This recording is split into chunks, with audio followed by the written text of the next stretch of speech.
right. Well, welcome everyone to Hard City. Hard City is a noir detective type game focused around mysteries and sometimes mayhem in a city reminiscent of any large city in the late 1930s and 40s.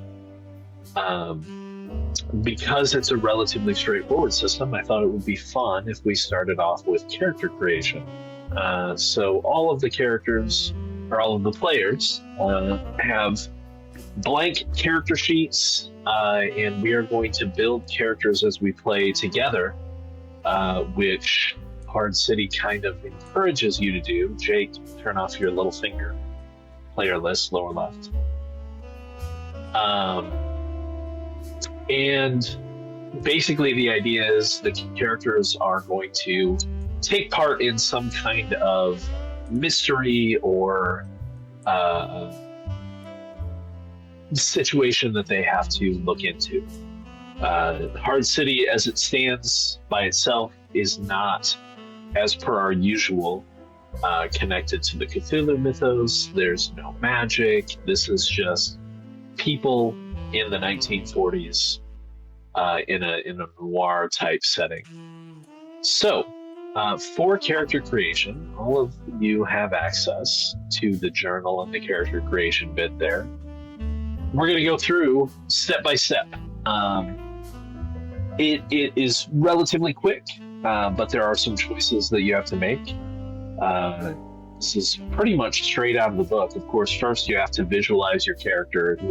Who are they? What do they want? What trouble makes their life more complicated? But then getting into the nitty-gritty, you have to choose 3 trademarks: a past, present, and a perk. These are broad tags that you're going to be able to use to leverage to do things in the game. In addition to that, once you have those selected, each has a number of edges tied to them.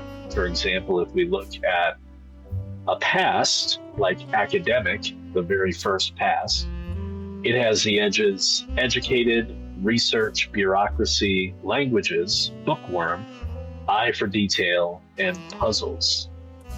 Those are all going to be put on your character sheet. You don't necessarily have access to all of those immediately, but you want to put each of those in the individual slots under that trademark on your character sheet. So there's a pretty big list. Lots of pasts to choose from academic to driver to high society, news hound. After you've chosen one of those, then you need to select a present, which is kind of like what you do. It's not any specific job per se.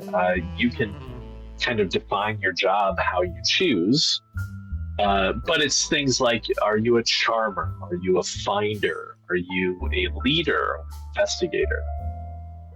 And then once you've selected a present, finally you need to select a perk. And perks are special things about you. Are you highly analytical? Are you an athlete? Are you a police officer? Do you have a badge? Are you a knife fighter? There's a lot of interesting perks you can choose from. But again, 1 past, 1 present, and 1 perk.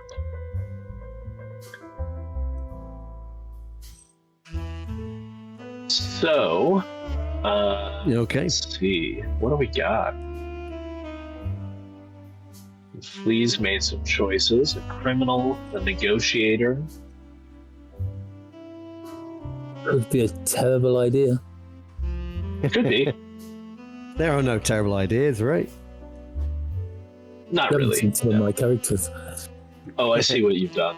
You still want to select a perk because you haven't selected one, but it looks like you're just picking. Yeah, I'm just picking through at the moment. Yeah. You do want to write down all of the potential edges, though, under your trademarks. Oh, so write all of them down, okay. but just tick 3 of them. Yep. I'll tick 5 in total, right? Okay. You're going to tick a total of 5 across all 3 trademarks, correct? Oh, I see. I've just been writing the ones I've selected in there. No, you want to get them all in there. Okay. Right, gotcha. So what we're talking about there is every perk, every trademark has several different edges. And the way the game works is when we have to make a roll for anything, you have to build a pool of dice to roll against a certain number of danger dice that I'm going to decide on. The dice that you collect are action dice, and those action dice come from a couple of different locations. First of all, I should probably this is the first time I've run this game, so as I said to the players, you'll all have to bear with me as well. I believe you start always with 1 die. So you're going to always have 1 action die to roll.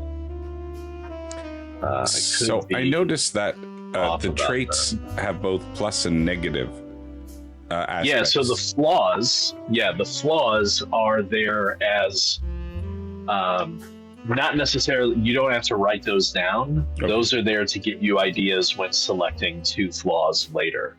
Okay, perfect. So preparing a pool is you're going to start with 1 action die, and then you get to add an additional action die for every trademark, or 1 trademark, I should say, that can apply to the situation. So since Lee, for example, has selected criminal, if he's doing something that his criminal trademark can help him with, now he's at 2 dice. If there are any edges that you have selected underneath that trademark that are also going to apply, then you can select those as well. So basically, you're trying to put together as many dice as you can, up to a maximum of 8. And 8 action dice would be a pretty high dice pool to be rolling. When it comes to actually making the roll, you're going to roll your action dice. And you're also at the same time going to roll a number of danger dice that I tell you that you're going to roll based on difficult situations, maybe your flaw, possibly some other modifiers of the foes that you're fighting. This is a tag-based system, so any kind of negative tags that can affect you would add to the danger dice. And then you roll all of those at once. And basically what you do then is every danger die that you roll is going to cancel out an action die that rolled the same amount. So a 6 will cancel out a 6, a 5 will cancel out a 5, and so forth. Of the action dice that you have left, the highest one is going to be the indicator of your success. And when it comes to that, it's fairly simple. A 6 is a success. Sometimes if you have multiple 6s remaining, then you might gain an additional boon, it's called, which is kind of like an extra benefit.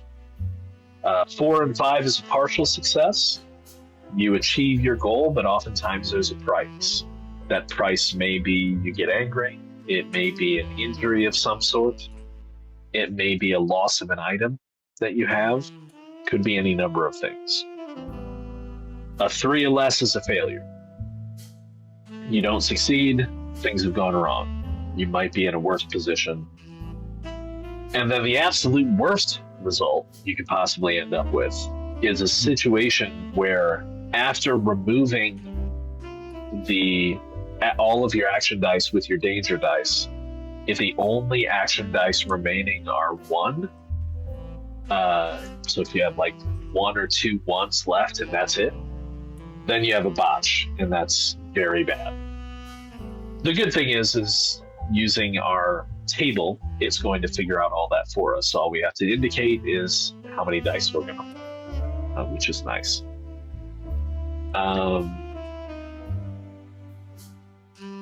Consequences are varied in this game.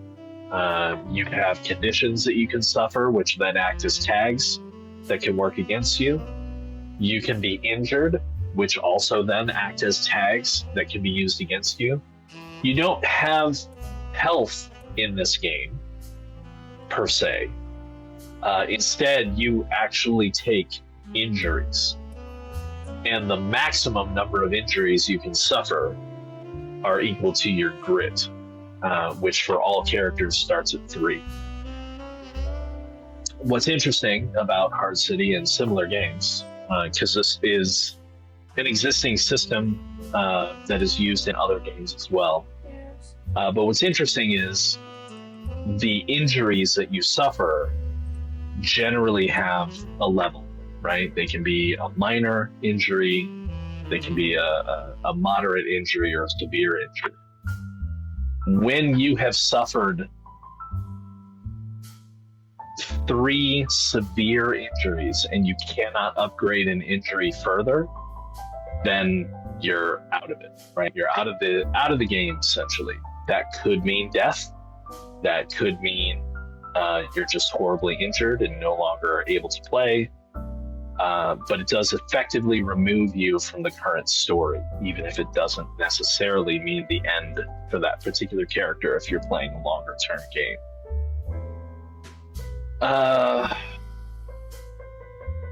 Just trying to fill up things while you guys are making characters, so you don't have That's okay. dead air.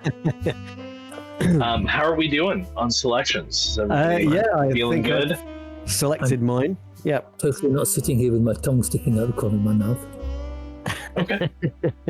So if you've selected all of your trademarks and got all your edges listed in there, then, as some of you have already done, you want to select 5 of those edges to check.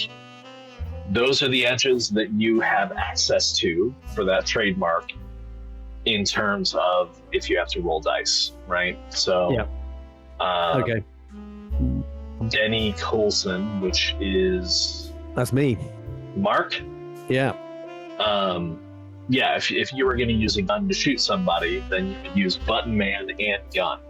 Or shoot. That's 2 additional dice.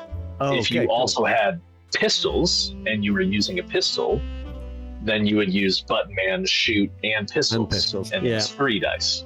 Or 4 dice, rather, because you only start with 1. Gotcha.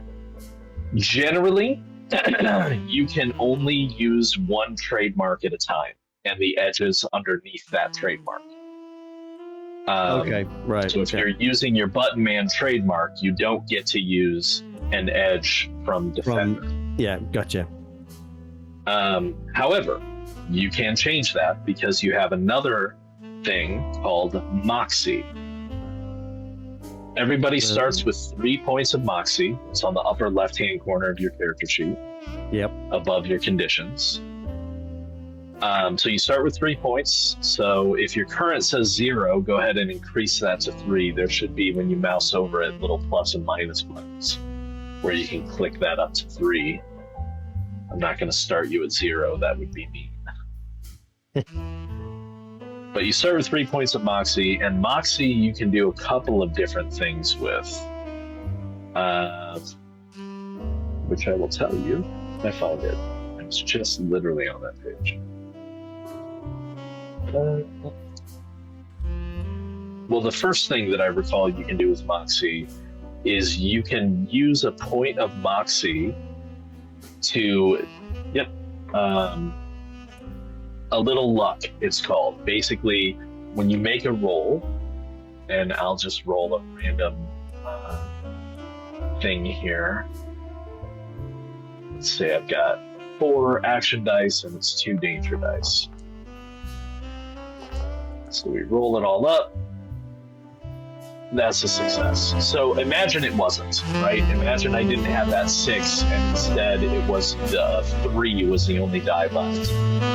A 3 is normally a failure, but if I wanted to, I can spend a point of Moxie to increase 3 to a 4, and now it's a partial success. Okay. Or if I had a 5, I could spend a point of Moxie to increase the 5 to a 6 to a full success. Can we only spend one point at a time? Is that so? No, you can spend multiple points of moxie to alter a die, but again, you only have 3 points, and generally moxie is only refreshed when one of your flaws causes significant difficulties for you or an ally. Okay. So that's why flaws are. So getting back to character creation, you all have your trademarks. Your moxie is set to 3, and your grit is set to 3, which we'll talk about in a second. So the next thing is flaws. You have to pick 2 flaws. You can either pick a flaw that's connected to one of your trademarks, or there is a handy little D66 table you can roll on to just get some random flaws. But again, keep in mind, your flaws are the only way that you can regain moxie. So you want it to be something that can potentially come up and potentially get in your way or get in one of your companion's way. Otherwise, it's just not going to be helpful to you.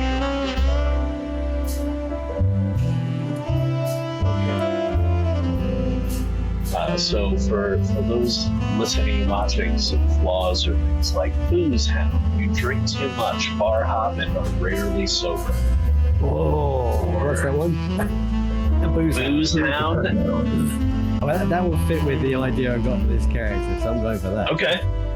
Okay. Meek, you are timid and quiet and averse to confrontation. Well, that's me. Bloodthirsty. You enjoy inflicting serious harm on others. Dope fiend. You are addicted to narcotics such as morphine, marijuana, or heroin. And then there's some that aren't quite so awful, like sticky beat. You want to know everyone else's business. Or slut. You are obsessed with pornography and have a tendency to leer. Wow. I mean, it's noir, right? I know, I love it. Yes. So yeah, there's a lot of ones there. Again, they provide it as a D66 table, but I think really with the flaw, you kind of want to be selective. Because you're gonna want it to come up. You're gonna want to be able to role play it so that you can regain moxie. And you're gonna have to tell me, right? You're gonna have to say, like, I think this is where my flaw is gonna come into play, and this is how, right? And this is how it's gonna hurt me or hurt my companions, my cohorts.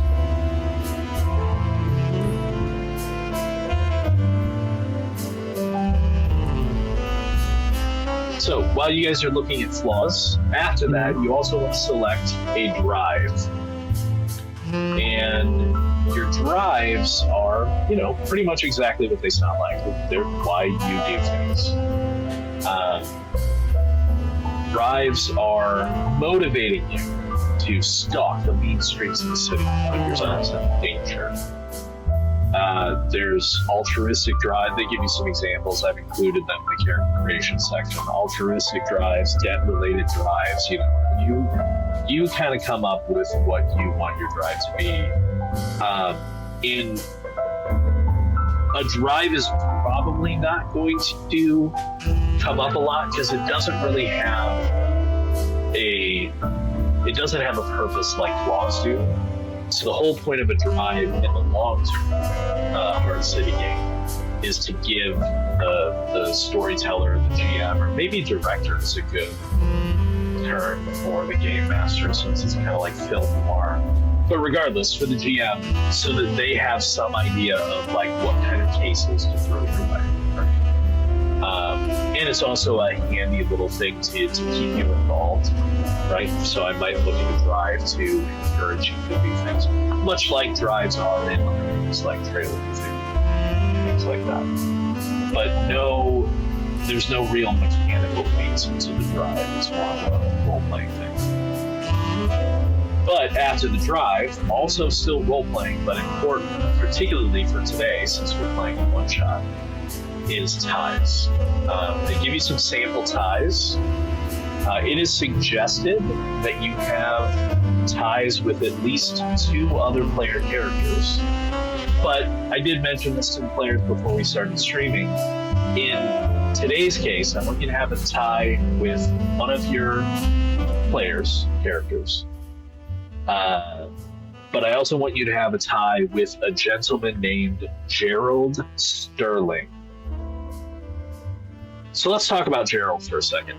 Gerald Sterling is a person that is important on some level to each of you. But what we need to decide as a group is who Gerald is. Oh. So what does Gerald do? What is his profession? What do you think is important about him, and why are you connected to him? With a name like Gerald Sterling, he's either old money or a politician. And you see, I was going with district attorney. Ooh. He definitely sounds like old money, though. Do you think? With a name like Sterling. We're in the US, though. And he got us out of some sticky jam. So I'm fine with district attorney and old money if you want to go that route. I will actually, instead of district attorney, let's say he's an ADA, because I want him to be. He's not old yet. He's like probably in his late 20s, early 30s. Okay. So we'll say he's an assistant district attorney. I like that. Absolutely fine. Yeah, yes, cool. He's got some money. But what's interesting is no one knows from where. Ooh, gotcha. Yeah. Oh.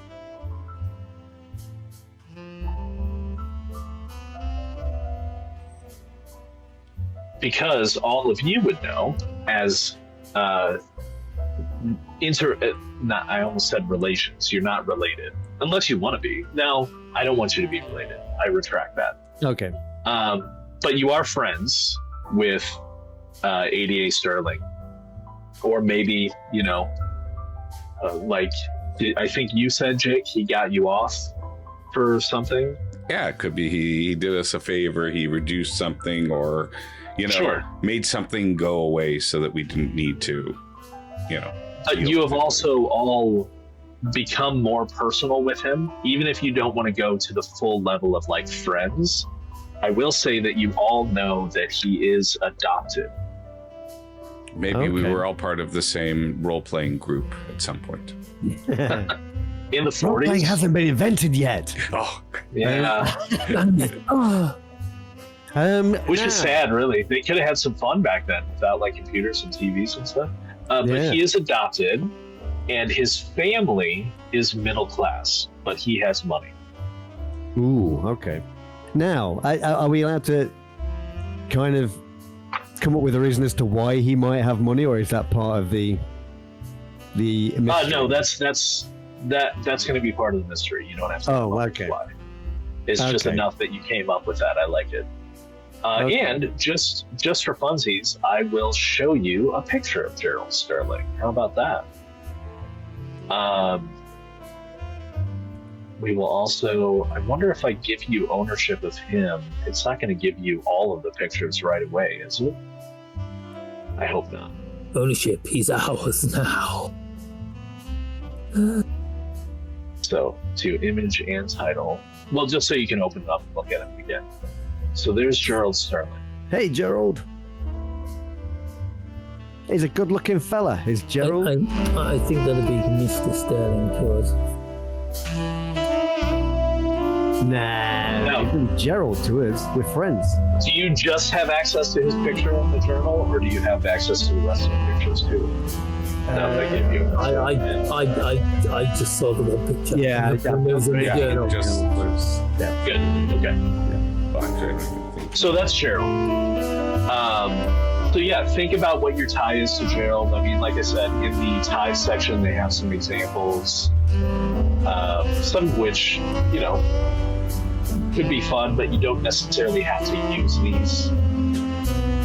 Especially some with specific names in them, because these are just like, I'm pretty sure Gerald Sterling knows who killed Gladys Jones. I don't know who Gladys Jones is. I don't know why that would be important to your relationship. I am secretly in love with Gerald Sterling. I mean, if you want to go that route, you can. He's not just a kid that you need to look out for. I once saved him from a scrape with a mobster. That was awful. So, again, you can't be family with him, but whatever you want your tie to be with him, that's up to you. And then additionally, I want you to come up with some ties to at least one of the other players, right? So, and Flea, you might want to come up with a name for your tie. I'm thinking of me. Nice description. Did you say we get 2 perks? No, just one. You get a single perk. Okay.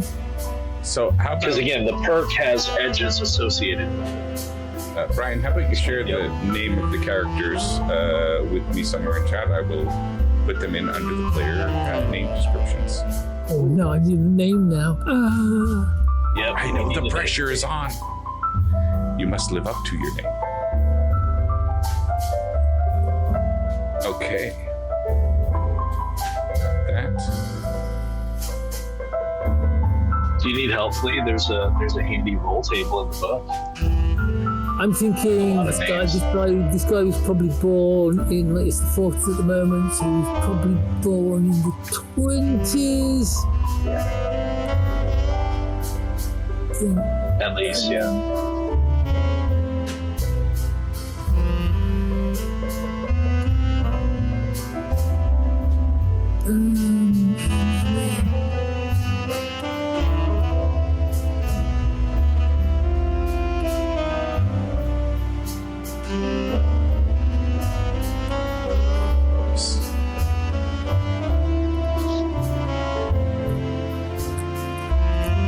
I am Eugene Muller.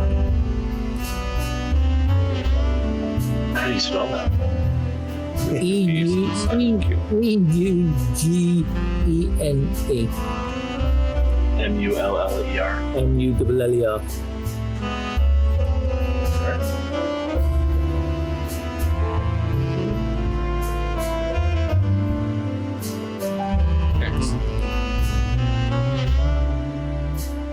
Nice. I'm Okay. This music.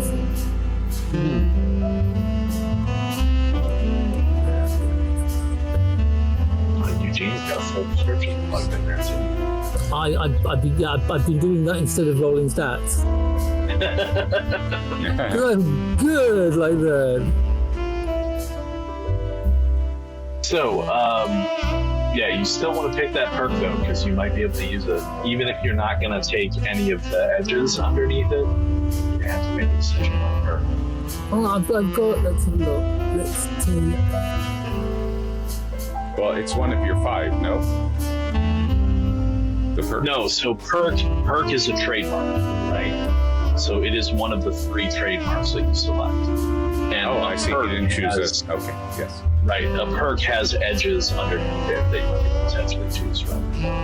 So if you have already figured out your flaws, your drive, and your ties, we can, you can obviously talk about your ties with each other as well. Yeah. You're gonna have a tie with one other player character, right? That's kind of correct. the deal. Dick Simmons is a PI, is he not? Dick is a dick. Dick is a dick, and what are you, Flea? What's your deal now? Did you say you're a? Right. I am. Technically, I'm a rent collector. A rent collector.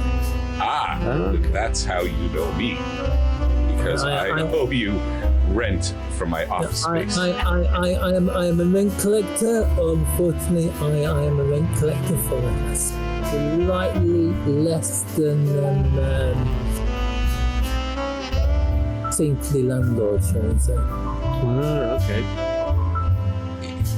I'm wondering if I might know Jake's character then. Perhaps. Maybe I've kind of helped you out on a few of your cases with some information.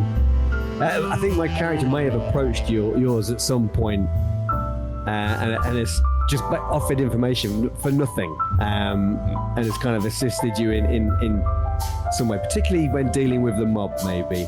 Okay, that's Yeah. that's great.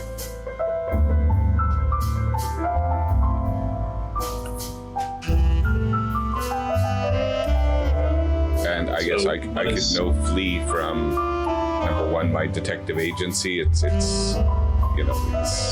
probably has debts to the landlord whose office space I occupy. Maybe not doing as good as it should, and there are bills that have kind of built up. Yeah. Nice. Yeah, I may walk with a limp from some of Eugene's rent collection enforcement tactics in the past. Oh, I am not the kind of character who hurts people. I'm the kind of He's character a sweet that talker. asks people for money, and then if they haven't got the money, I ask someone else to hurt them for me. Right. He's just the collector. He's not the. Gotcha. He's the first round of warnings, I guess. Okay, so that just leaves Lee to be connected in some way to Dick or Mark. I thought, is it not the rent collection? Is that not how Dick? Well, again, you want to loop around, right? Okay. So yeah. So each do of I you need to has a know- tie. So I mean, it could be that. It could be that. Could it be that you are the guy I come to when I need someone with a more persuasive fist to convince people to give me the money? Oh, Which explains Yeah, why maybe. I haven't been hurt yet. if you're that kind of guy, yeah, maybe. Yeah, because I have the association. Oh yeah, I'll go collect, and then Denny comes to Dick and goes, "Listen, man, you're like scheduled for walloping if you don't." Right. Okay. So, with all that out of the way, and obviously I know some of you still have some things to plug in, but there's one final, well, kind of two final choices. The big one is you now get to select one of three things. You can either check an additional edge under any of your trademarks, just one more edge, or you can increase your maximum moxie to 4. Ooh. Or you can increase your maximum grit to 4. And again, grit is how many injuries you can suffer. Hmm.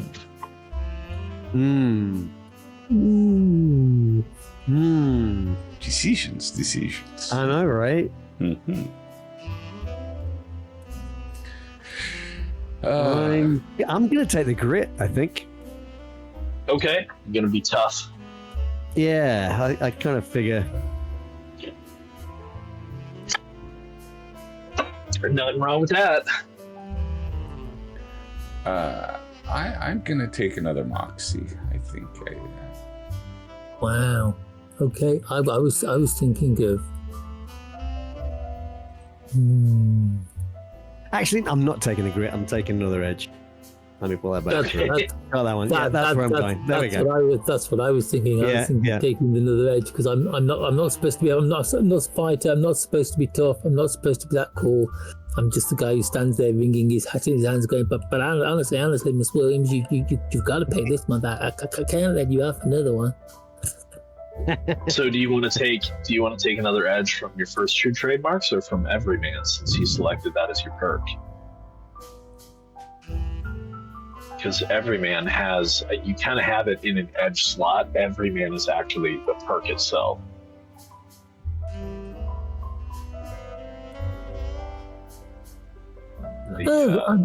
I see. So I'm like, I get it. So it's like everyman is the perk, and then And then under everyman, you have I put what it likable, relates to. empathy, blend into a crowd. Yeah, forgettable face, gossip, brave.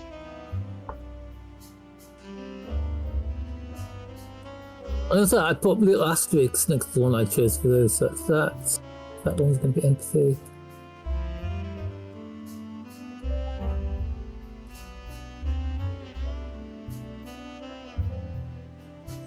Okay, and then once you've selected, it sounds like you're all good there. Let's talk about belongings. Belongings are kind of up to you. They are, largely a role-playing / permission kind of situation, right?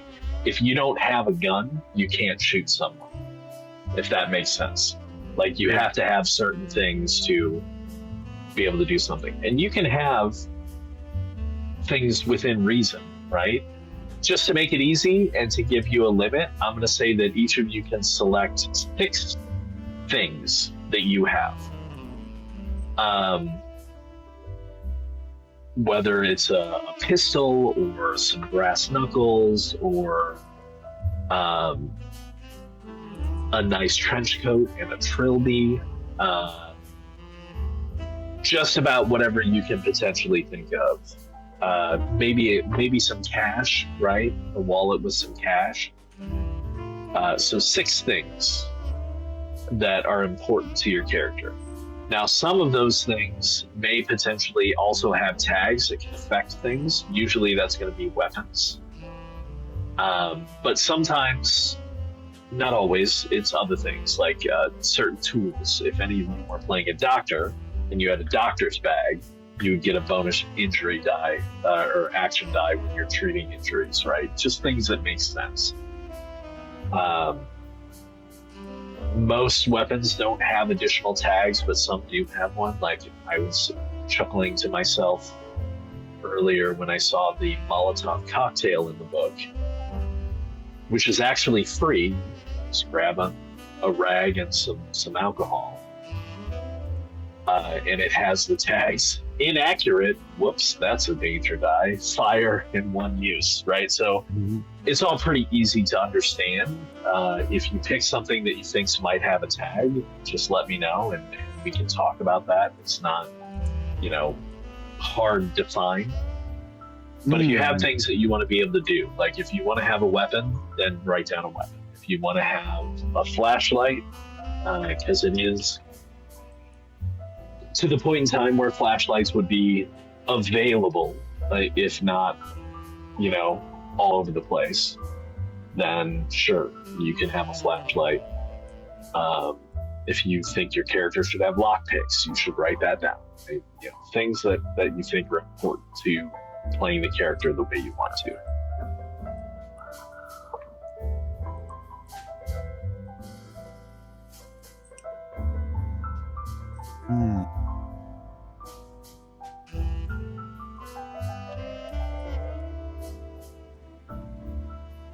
Maybe a lucky flask or a lucky Bible that can take that 1 bullet shot if you get shot on. Not that I ever think I'm going to need them, brass knuckles. So yeah, brass knuckles will basically just be a weapon, right? So They're more for intimidation purposes. Oh, sure, yeah.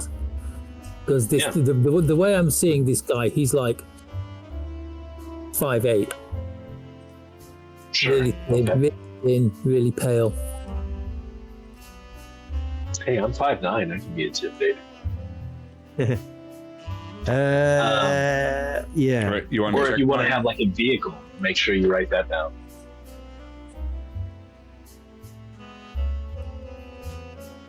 Sure. Not sure if that makes what Jake selected for Dick Simmons. Dick Simmons has. Oh, I don't see anything. Oh, you're just talking about your character in general. Let me go. No. There we go. I saved it. Okay. Yeah, my mistake. Oh, you have a sap? Okay. Trench coat, sure. Wide brim hat. With a Derringer. Like when they take them off, they have, like when you take off the hat, They're small. Okay. We could take it away. In the lining, inside the lining of the hat, there's a derringer. Gotcha. Yeah. Okay. All right. Yeah. Or, as I've seen in plenty of noir films, in the stocking top.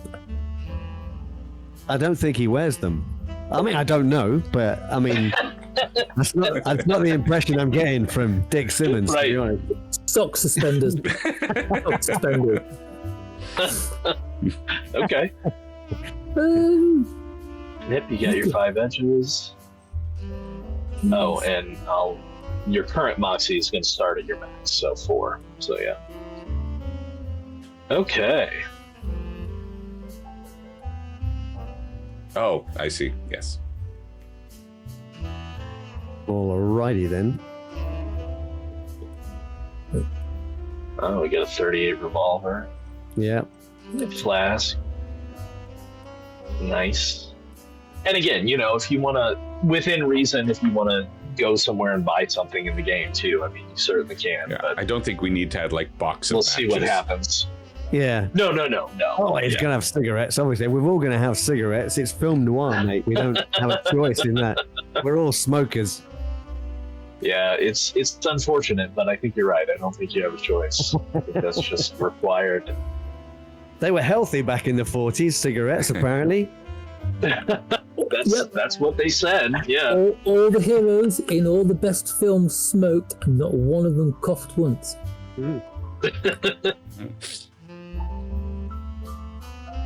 Apparently, cigarettes were a lot more healthier back then, I guess. Good for the voice. Didn't enjoy. Yeah. Didn't invoke coughing. Sorry. Well, they were more pure back then, right? Less additives, I guess. Yeah. They added the tar in afterwards. Yeah. They didn't have that. In Yeah. the 40s.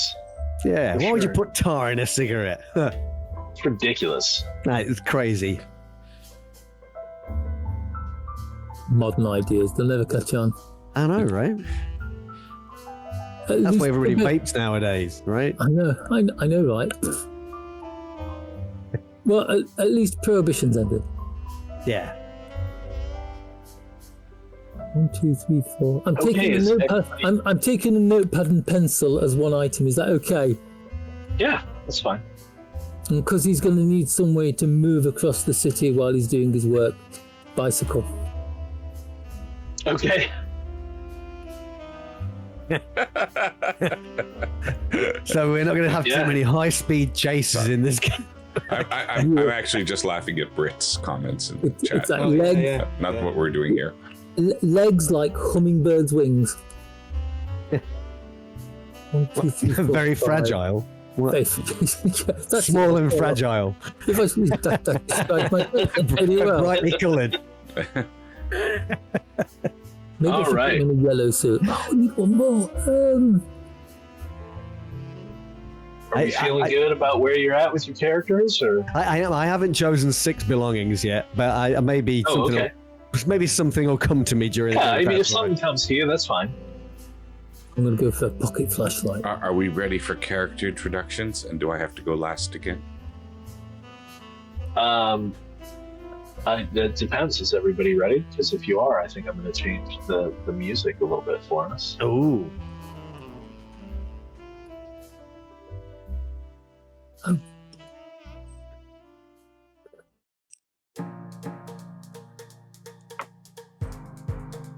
So we will start with each of you in your respective abodes. Or perhaps Dick is in his office. I'll let you describe that. But each of you are going to receive a phone call. So I think I'll let you introduce yourself, and then we'll go through the phone call and go from there. So who wants to go first and tell me where you are and what you're doing at this late hour? I think Jake was pretty keen, wasn't he? Yeah, but Yeah. But No, I you might- go ahead, mate. It might take some time. So if anybody needs to go to the loo or grab a drink, now's a good time because you won't miss anything important. The neon sign Why don't you start us indicated off? the neon sign indicated the name of the theater across the street from the office building. And it read in large, Shatner Theater. And then underneath that in small, it read, for the overly dramatic. That flickering neon sign outside the rain-streaked window casts long, jagged shadows across the small, cluttered office. The ceiling fan above creaks with every slow rotation, barely cutting through the thick haze of cigarette smoke, curling through the strained plaster ceiling. A bottle of cheap bourbon sits half empty on the desk, next to a copy of the book The Nazarene by Shalom Ash. In an open drawer, a 6-round .38 revolver sits on top of a stack of unpaid bills. 5 bullets lay scattered around it. The muzzle of the revolver glistens with a wet coating, as if it was recently removed from the inside of a human mouth. The detective's name, Richard Simmons, P.I., is etched in the frosted glass door of the office, glowing softly under the dim hallway light.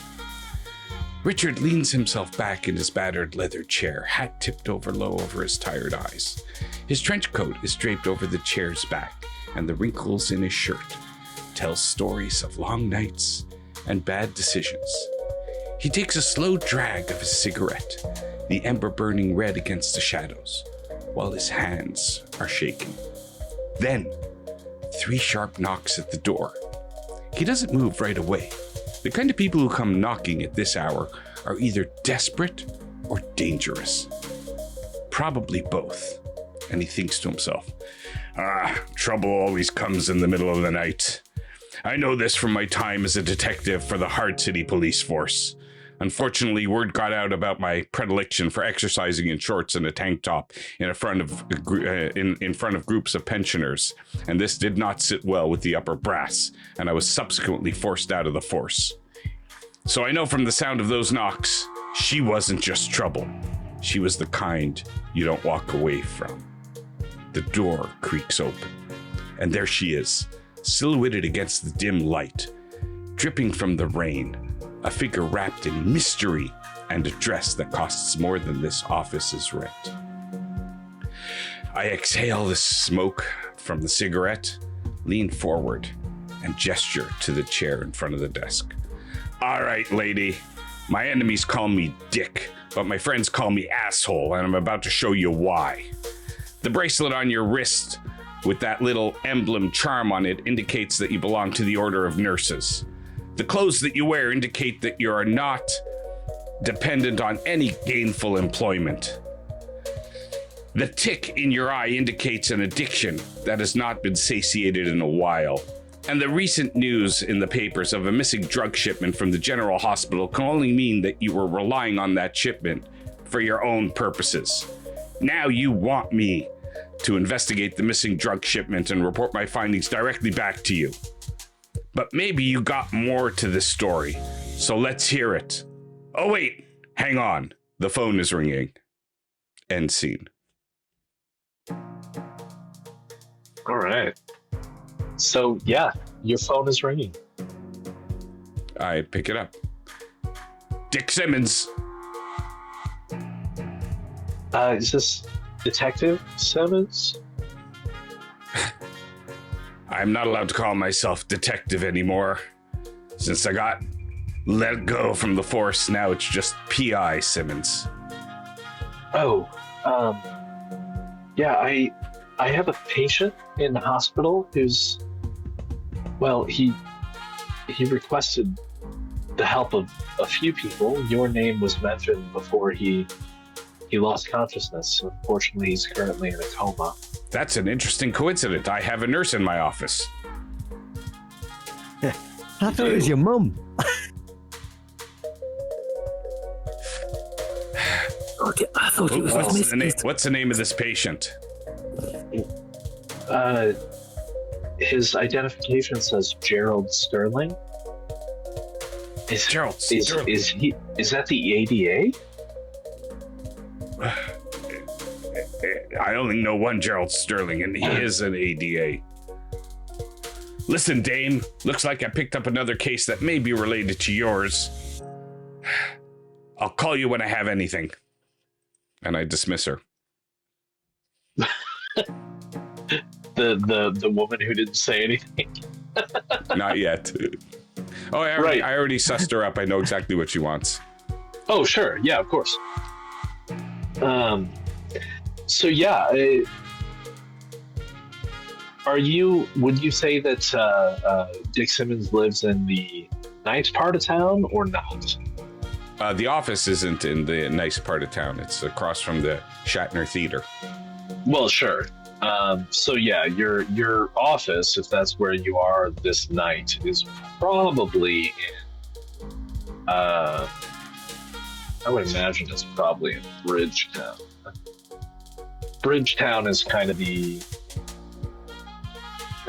it's the low rent area. It's the more rundown part of the city for sure. And the nurse who called you, she says her name is Mildred. She tells you that it's in the Bridgetown hospital, local general. So with that, I think we'll move to whoever wants to go next, Lee or Mark. Where's your character currently, and what are you doing? Are you also in Bridgetown, or perhaps downtown, or the Bay, or the waterfront? Ooh. Where do you hang out at night? Do you want to go next, What are you Flea? doing? I can do. Okay, sure. Go ahead. Eugene Miller is lying back on his bed in a single room of a shabby flop house down near the waterfront. You can hear the sailors outside returning to the ship, swearing and laughing. Tries to ignore it because Eugene Miller doesn't really have any friends. He lies back, takes the last drag out of his cigarette and flicks it at a cockroach clinging to the wall, missing it by a country mile as it skitters down the wall and disappears into a crack between the bare floorboards. Eugene lived a better life once. Once he was working as an errand boy for the mob, and I mean the mob. But then unfortunately he got caught in he got caught by a police raid on a speakeasy. Back in the days when a man wasn't allowed to drink. Kept his mouth shut, even though he got beaten and questions were asked about who he worked for. And when he was released from the joint, he was rewarded with a job for one of his ex-boss's collection agencies. Thing is, Eugene, he isn't really the type of man who likes asking for money. He liked the high-flying life. Driving fancy cars around, delivering packages for the boss. Not going up to people who've got no money and trying to force money out of them. But he doesn't have the heart, but he can kind of get rid of the pain of the day by using strong booze and tobacco. And that's why he's here, leaning against his bedhead with some cheesy paperback novel that he's only really half reading, drinking scotch, trying to hit the cockroaches with cigarette butts. That's when he hears his landlady shouting from downstairs that somebody wants to speak to him on the phone, and can he take it and not keep it closed for too long because she's expecting a call from her sister. So he eases himself off of the bed, throws the book down, not even bothering to note what page it was on, opens the door and clumps down the stairs. And the landlady is waiting there, holding the phone out to him, a look of anger on her face. Someone is phoning someone other than her. Takes the phone out of her hand, waits for her to walk away. Yeah, Eugene Miller. Yes, Mr. Muller. I'm sorry to bother you so late. I hope I didn't get you in trouble with your hostler. Forget about her. Well, I'm a nurse in Bridgetown. I'm currently looking after Sterling. Apparently the assistant.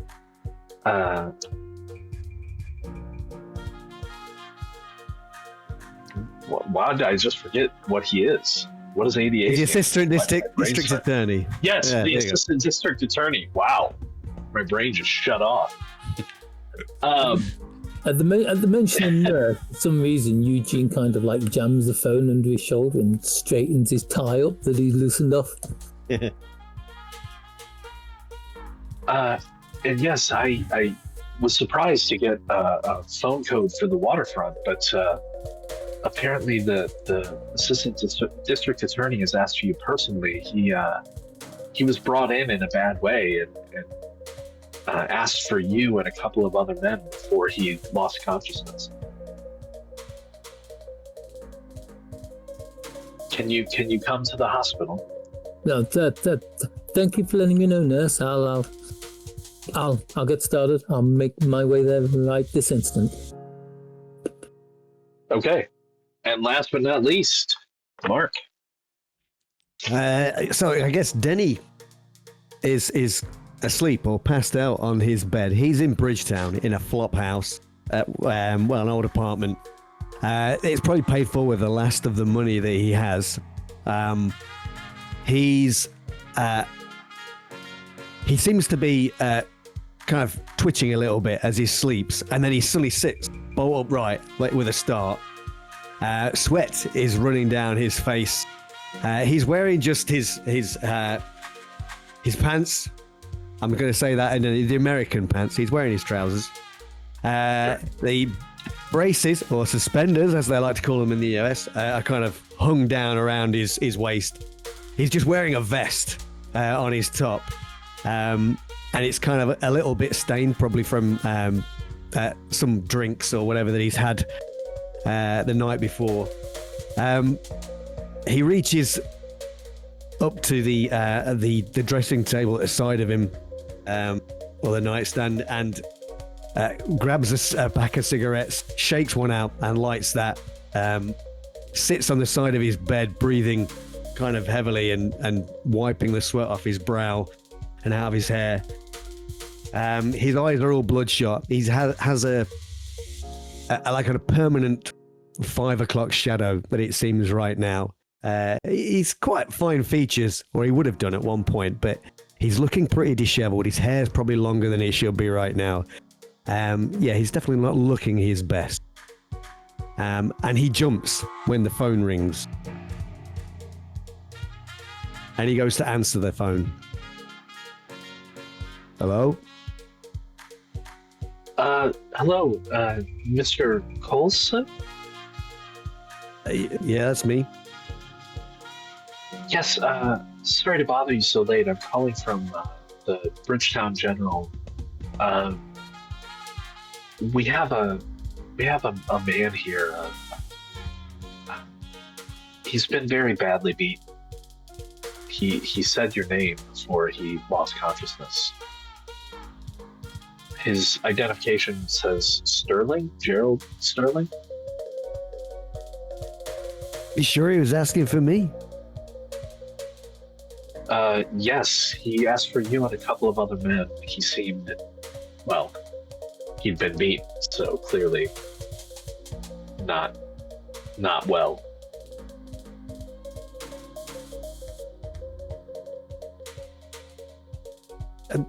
Yeah, give me. Hospital. Yeah. I'll be there as soon as I can. And I just hang up. Okay.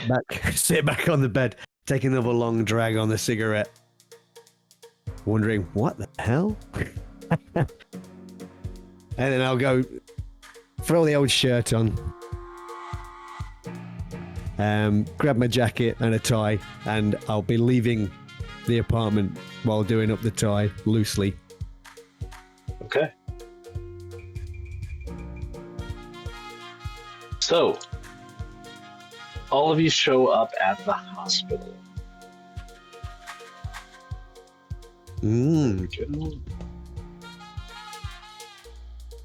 You're muted, Jake.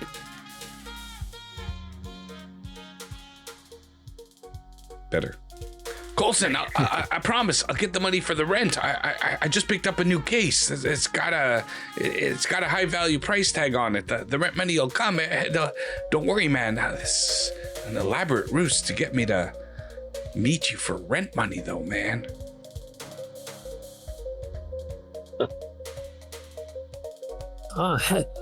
Hey guys, what are you doing here? What? I got a call.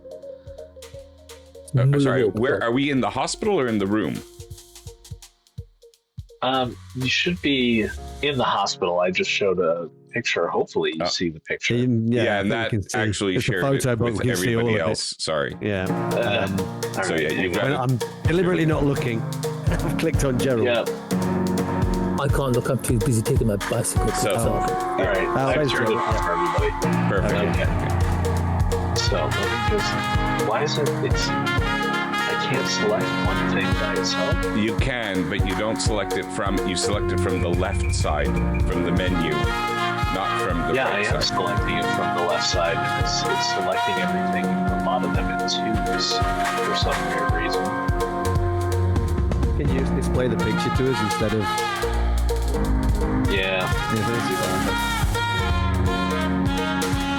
Okay, so here is a picture. Oh yeah, See that? yeah. Very good. We're in the hospital. So that's just a picture of the hospital. But yeah, you all arrive in the hospital, and obviously you all know each other because we've set that up. And yeah, so it's late, but the hospital is, open, as it were. I mean, people can walk in, and there are people sitting at the front desk. I think I'll ask for Nurse Assuming- Mildred then when I get in. Yeah. So they direct you to the appropriate floor and wing to go speak to Nurse Mildred, who is the kind of head nurse on shift for that wing. Of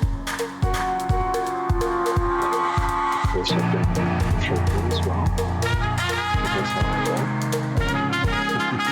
So here's Nurse Mildred.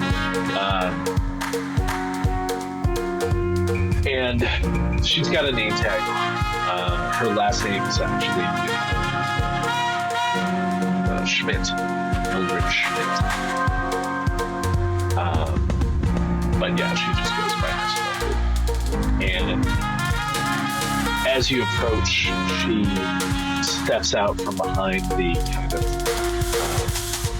nurses area desk, and she approaches the three of you, probably rightfully assuming that you're the three gentlemen that involved. And she kind of looks all of you over a little bit, because maybe you're not all in the most the best Not the condition. kind of I guess people we that could say.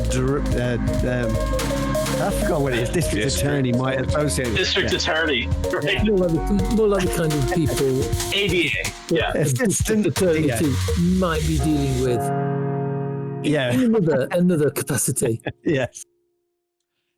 Actually, I'm wondering, because of your description in the beginning, Mark, Yeah. would you say that your character, just for funsies, is already disheveled, which is one of the conditions? I mean, I can certainly do that if you want. Or is he possibly drunk? No, we won't have that be right now. I mean, he's an alcoholic, right? So, I mean, Right. it's you know what? I'm gonna. Do you want me to take both? Yeah, why not? I think he's disheveled. He might not be drunk because he's just woken up. So, Right. Maybe Yeah, not fully rested after the last bender, but absolutely, yeah. so yeah, she approaches this gentleman, and there's a bit of a question.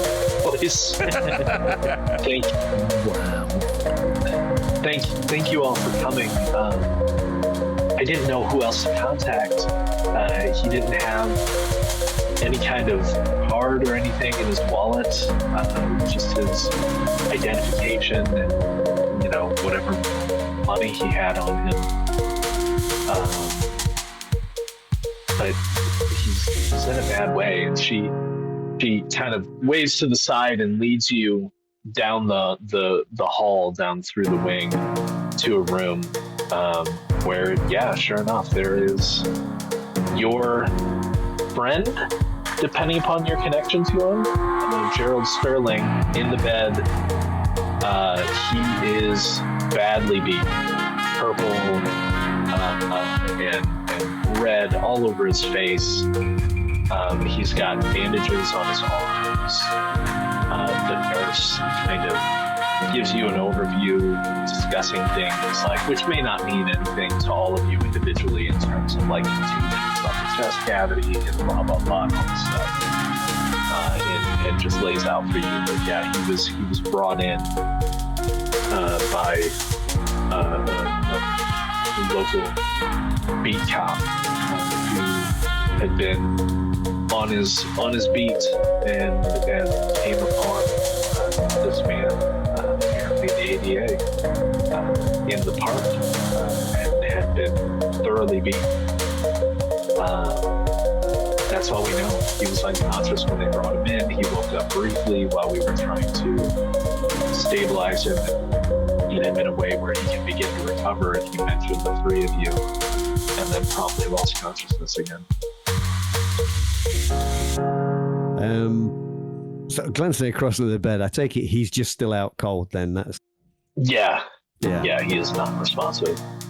Did he mention? I mean, she didn't mention where. He was found in the park. Is that part of town that we'd be familiar with? Not in Bridgetown, obviously. No, it is actually in Bridgetown Park. You know that Sterling lives in Bridgetown. Although he has money, he's kind of a Matt Murdock type. He's kind of a bit of a do-gooder. Like he lives the more rundown area. That's where he got his start practicing law, doing a lot of pro bono work for people that needed the help. And he just never moved, although he works obviously in downtown. He's never moved out of it, even though he's never had a concern for money. He still lives in the house that he grew up in with his adopted parents, or the brownstone, I should say. Do you know the name of the cop that brought him in? Yes, it was. She pulls out a little notepad and opens it up and flips through to near the end, just full of notes. It's Officer Wilson from the Bridgetown precinct.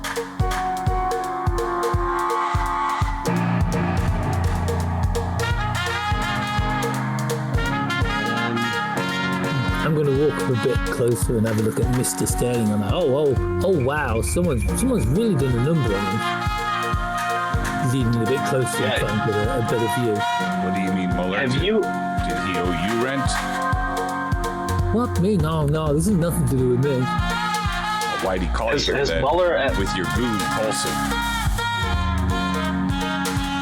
I don't know. I'm not his goon. What are you talking about?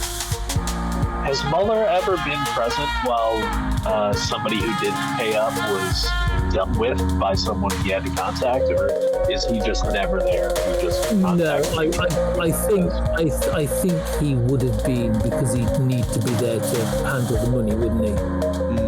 Sure. I think he doesn't like to be there, but when needs must, he will actually like go and try and talk the people into paying the money by less violent means before he sets the guns on them.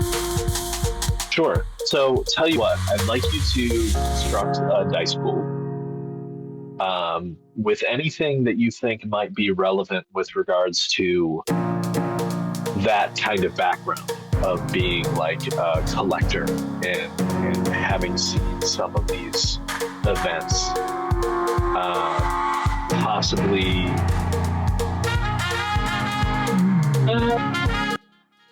I think you probably could use either criminal or negotiator here.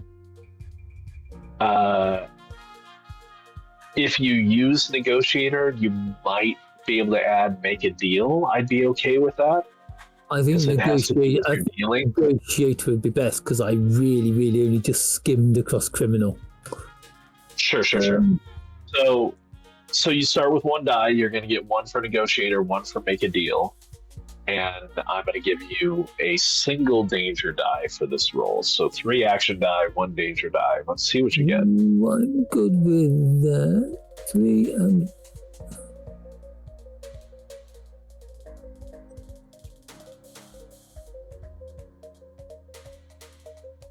Oh no, where's the die? Where's the dice? Just click on the dice on the screen. Oh, dear, oh dear. 3 action dice, 1 danger dice.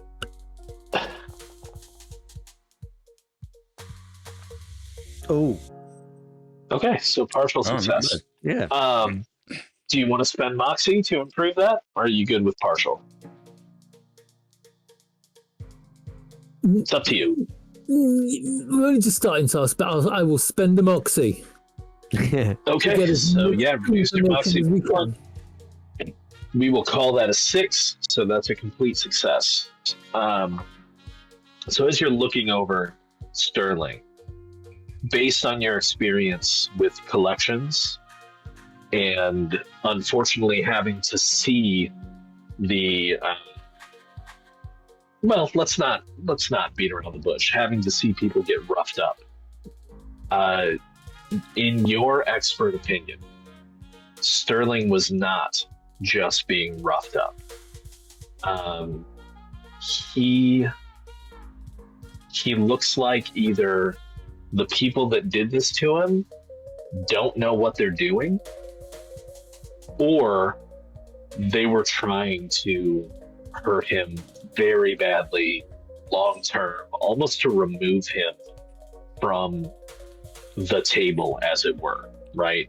Like, this is possible, like, long-term disability injuries. Wow. Even sorry, go ahead. No, sorry, continue. Even while you're kind of thinking about this, Nurse Mildred is going on about the extent of his injuries. She does say, and you will hear as you're kind of ruminating on this, and obviously Dick and Denny will hear this as well, that they expect him to make a full recovery. They're a little concerned that he's still unconscious, but the hope is that, he might regain consciousness in the morning or possibly sometime tomorrow. But it makes sense with as much physical damage as he's suffered that he's currently not responsive. She said coma earlier to Dick, but she then says, I realized I said he was in a coma. That was the current thought. He's really just resting. There's no indication of coma at this time. He should wake. It's just a matter of how soon. That's okay, Toots. Don't sweat it. I could tell from your nurse's gown and the blood that's on the cuff of your sleeves that you're smart enough to work in surgery with the doctors. And the fact that your hands are so clean and your fingernails are bereft of any blood on the inside tells me that either you wear gloves or have very high hygiene standards. I like that. At the end of your shift, why don't you change out of your nurse's uniform into something nice? I could take you for a nice dinner on the town, after which I'll escort you safely back to your home, walk you up the steps to your porch, and make sure that you get in safely. You'll invite me in for a cup of coffee, but I'll decline. I'm not that kind of guy. And I'll call you 48 hours after that. See what you want to do for the next date. How does that sound, Toots? So she, as you're speaking to her, she says, I'll be honest, sir, I don't know quite how to respond to that. And she holds up her left hand, and you can see that she does have a ring on her ring finger on her left hand. She is clearly an older married woman. How did I miss that?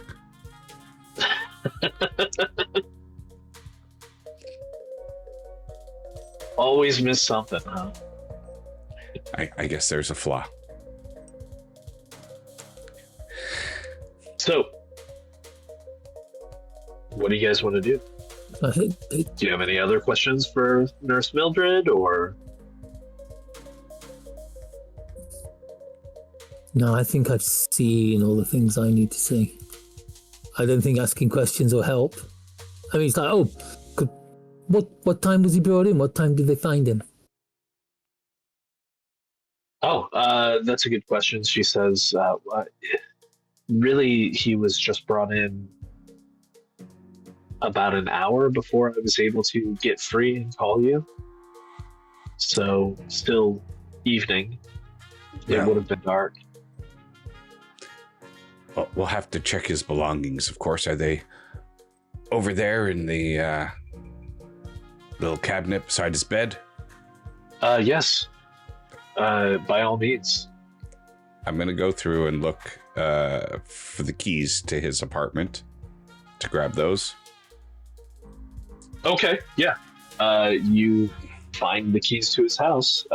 She is kind of looking at you like, but he asked for your help specifically, so she is not currently going to stop you if you take his keys. Yeah, no, I'm going to grab those and say, and no notes or anything in his possessions at all, or... So if you go through the rest of it, I mean, obviously the clothing, which has been neatly folded, does have blood on it and a couple of tears indicating, some kind of scuffle. As she mentioned, his wallet is there with his identification, which she has replaced in the wallet, and a decent lot of cash in his wallet. In addition to that, he was carrying a flask, which is not uncommon. You know that Gerald likes to walk in the chill evening, and sometimes he'll take a flask with him to warm him up. But yeah, that's about it. Nothing else really of consequence. Maybe some matches, some pack of smokes, things like that. Yeah, his ID though will have his address, which we also need. So I'll take a look at that. Yes. Put it down. Gentlemen, do we want to check out the park where he was assailed? Want to check the apartment? Excuse me, nurse. Yes. Has he had any other visitors other than us? Coulson, she already said she has a husband and is married.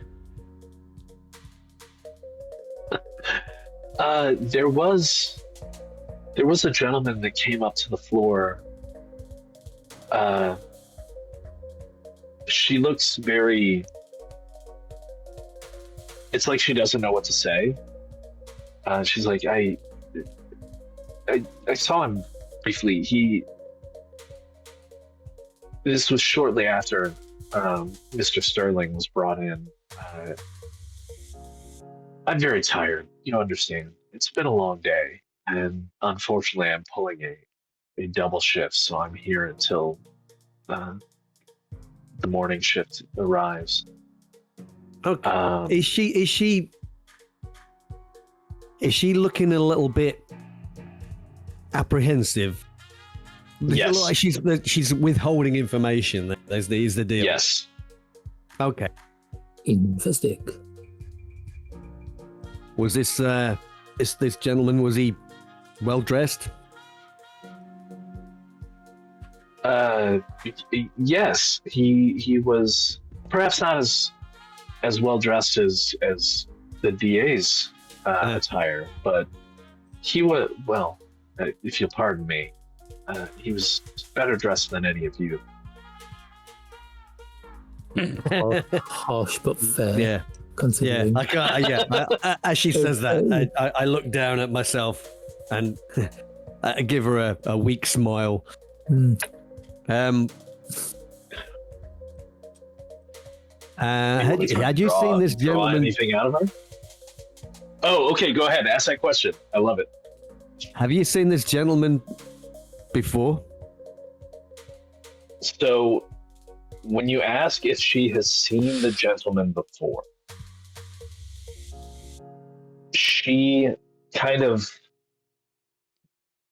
she tilts her head and she's got kind of an expression like, well, but again, she's like, I'm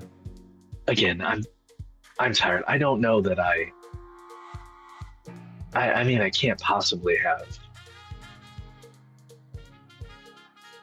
Anybody want to try and draw more out of her? Yeah, it's not really my thing. Oh, I don't know.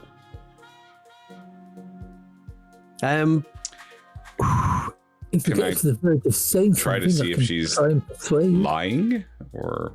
No, she's definitely lying. I'm just trying to think how we can maybe convince her. I mean, yeah. I'm looking. I look at Simmons, and I'll just say to him, "Hell, man, you want me to do the rest of your goddamn job for you too?" We've got a couple of like decent talkers here, so anybody who wants to make a roll, you're better off telling us everything you know about this man.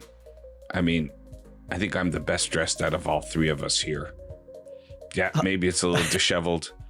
Maybe I spent the night in my office instead of my apartment. Are you trying to get a date again? That's only because I was working hard in the hard city. What's the deal with this man? Yeah. You're clearly trying to draw more information out of her. What are you going to use? Are you using investigator and human lie detector? Are you using analytical and eye for detail? I think human lie detector is the most appropriate. Eye for detail. I even missed the wedding ring, so that wasn't really bright of me. So human lie detector. Well, and yeah. So under investigator, you also have notice. So I think those three together plus one, right? So 4 dice. Okay. But considering the condition you're all in, and the fact that she is a little out of sorts, because this is an odd situation, I'm gonna make it 2 danger dice. So 4 action dice, 2 danger dice. Okay. Not bad. I like those odds. And where is the dice rolling on the... So just click on the dice on the screen, on the background. Oh, okay. The background I have is full of stuff. There we go. Oh, wow. That is so cool. You did a lot of great work on this one. So it's just like that. That's... Well, there's a 6 on the first roll. Oh, and no 6 on the second. That's a success. Nice. Okay. So, yeah, she at first she starts to seem like a little affronted that maybe you're like pushing her. But you kind of see her deflate, and she says, it can't. Like, it looked like this man. Like, why would I have seen? I can't. It couldn't have possibly been the same person, as far as I know. And I checked the records. Like, Assistant DA Sterling has no living relatives. But it looked like him. Nicely dressed. Like I said, he was wearing glasses.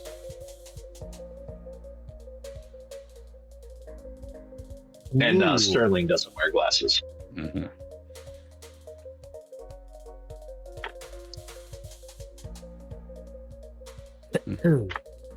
Two devils? I wonder which one I've been dealing with all this time. How does that work out? I just blink and shake my head when I hear Simmons say that.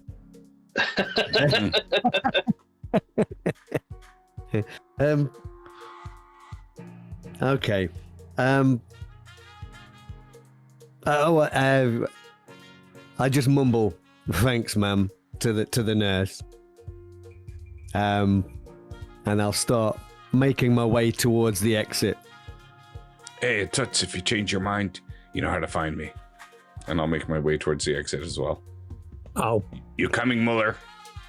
Yeah, I'll take my hat at the nurse and scurry after the other two. You were still wearing your hat inside? No, I put it back on specifically for the purpose of... I see. And then tip it. Gotcha. Okay, fair enough. Okay. He's a bit clumsy socially, is that Eugene? So you all leave and start walking down the hall, and maybe it is a little awkward because like she leaves the room directly behind you and is following you. Oh. But then of course she's returning to the nurse's station and stops there as you all continue towards the stairs. It's not like or it's the 40s. There's probably a lift. As she goes to the nurse's station, I'm gonna say, "Oh, wait! I think I heard him just stir," and I'm gonna head back into the hospital room. Does he look like he's awake? You say he's resting. Is he rousable or no? Like, I'm not gonna try it, but does he look like he may be rousable? So she would have explained to you that he is, for all intents and purposes, he is unconscious. He's out of danger, and he's not in anything so deep as a coma. They do expect him to recover, but his body is just kind of in that deep state of healing sleep, as it were. So yeah, you could even try to, maybe gently, hopefully, because he is very clearly very badly beat. You can try to rouse him if you like. Oh, no, I'm not gonna. I don't want to do anything to disturb his rest. I want to rifle through the wallet and grab some cash because I think we're going to need it for the continued investigation. And man, maybe stealing from the man. Put an IOU in there or something, And I'm also going to take his ID, his identification. I know for a fact that Dick's good at writing IOUs. Those are as good as money, sir. True, yes. It doesn't take me very long. It's like I practiced it. I kind of want to be able to use the ID, like, having the face like between my hand. Well, they wouldn't have even had photos then. It would have just been an ID. So, or maybe they would have had photos then, but I'm gonna grab a photo and some of the cash. Come back. Since you're engaging with it again, I would like you to roll just your investigator trademark. No edges are going to work with this. No, actually, lawman. We're going to go with lawman, and shoot and grapple won't work. So you're going to have 2 dice with 1 danger die. I want to see how well you do there. Ooh. Oh, not very well at all. Not great. No. Okay. No. Okay. Cool. All right. So you grab those things, and there's a decent amount of cash in there. How much are you taking? All of it? Well, there's not a decent amount of cash in there at all. I want to leave the guy with something, just in case he wants, enough that if somebody, like enough to be worthwhile for somebody else to steal. I want to know if at the end he's going to have a wallet with 0 cash in it. Okay, fair enough. So you know how much cash is left in his wallet. So you head out and you have his ID, his keys, and his wallet. And some of his cash. Yeah. I would imagine that while you're back in the room, the lift has probably arrived. Are Muller and Denny going to head down without Dick, or what? Nah, I'm a nice guy. I'm going to hold the lift for him. Okay. So relatively quickly, Dick returns. Yeah, sorry. I thought I heard him rouse, but he's out cold. probably be hours, maybe even days before he wakes up. What's this city coming to? Can't even walk through a park safely at night. Oh. If only we had someone to uphold the law and ensure that all criminals are brought to justice. So, what are you guys doing? Where are you going? The park is close by here, or the apartment is close by? It's in Bridgetown, isn't it? The park. So maybe the park, the police precinct, and his house are all in Bridgetown. So. Okay. I mean, the park. Is it the kind of place where you might find kind of vagrants, kind of sleeping on park benches and stuff like that? Perhaps somebody may. Oh, in Bridgetown, absolutely. Yeah. Yeah. Can I just ask one more question? And if you say it's too late, that's fine.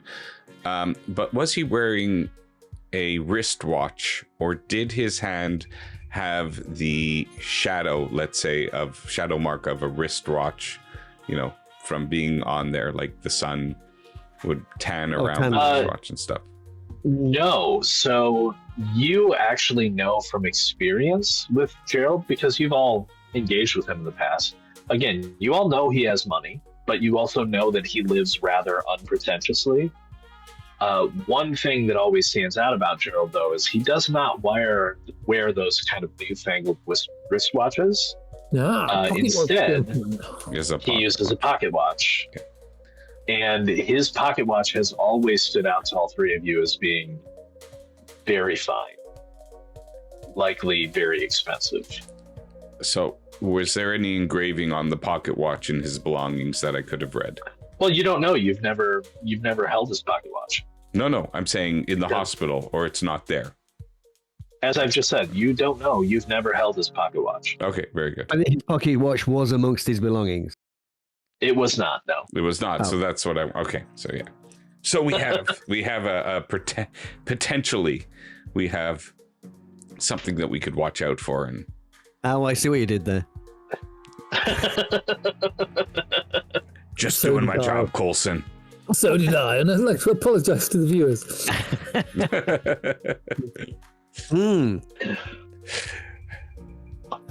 So I think actually what we should probably review is do you inform do you inform Eugene and Denny that he didn't have his trademark pocket watch? Yeah, I think I'll go. Yeah. Because you've all seen it, like you've seen him pop it out and look. Yeah. Look, his pocket watch is missing, but I doubt this is a crime for property, because there's a little bit of cash in his wallet still, and they would have taken that for sure with the pocket watch. But since they didn't, maybe the pocket watch fell around the area where he was accosted. No, there's no way this was theft. It's not. So I've seen beatings before, but like nothing like this. Whoever was punching that guy, it's like they beat him all over, but most of the punches seem to have gone in the head. I think whoever was trying to beat this guy was trying to kill him. Do you think it was someone's got it in for Mr. Sterling? I mean, he's only assistant DA. Who would want to kill him? Man like that makes a lot of enemies, but he makes a lot of friends as well.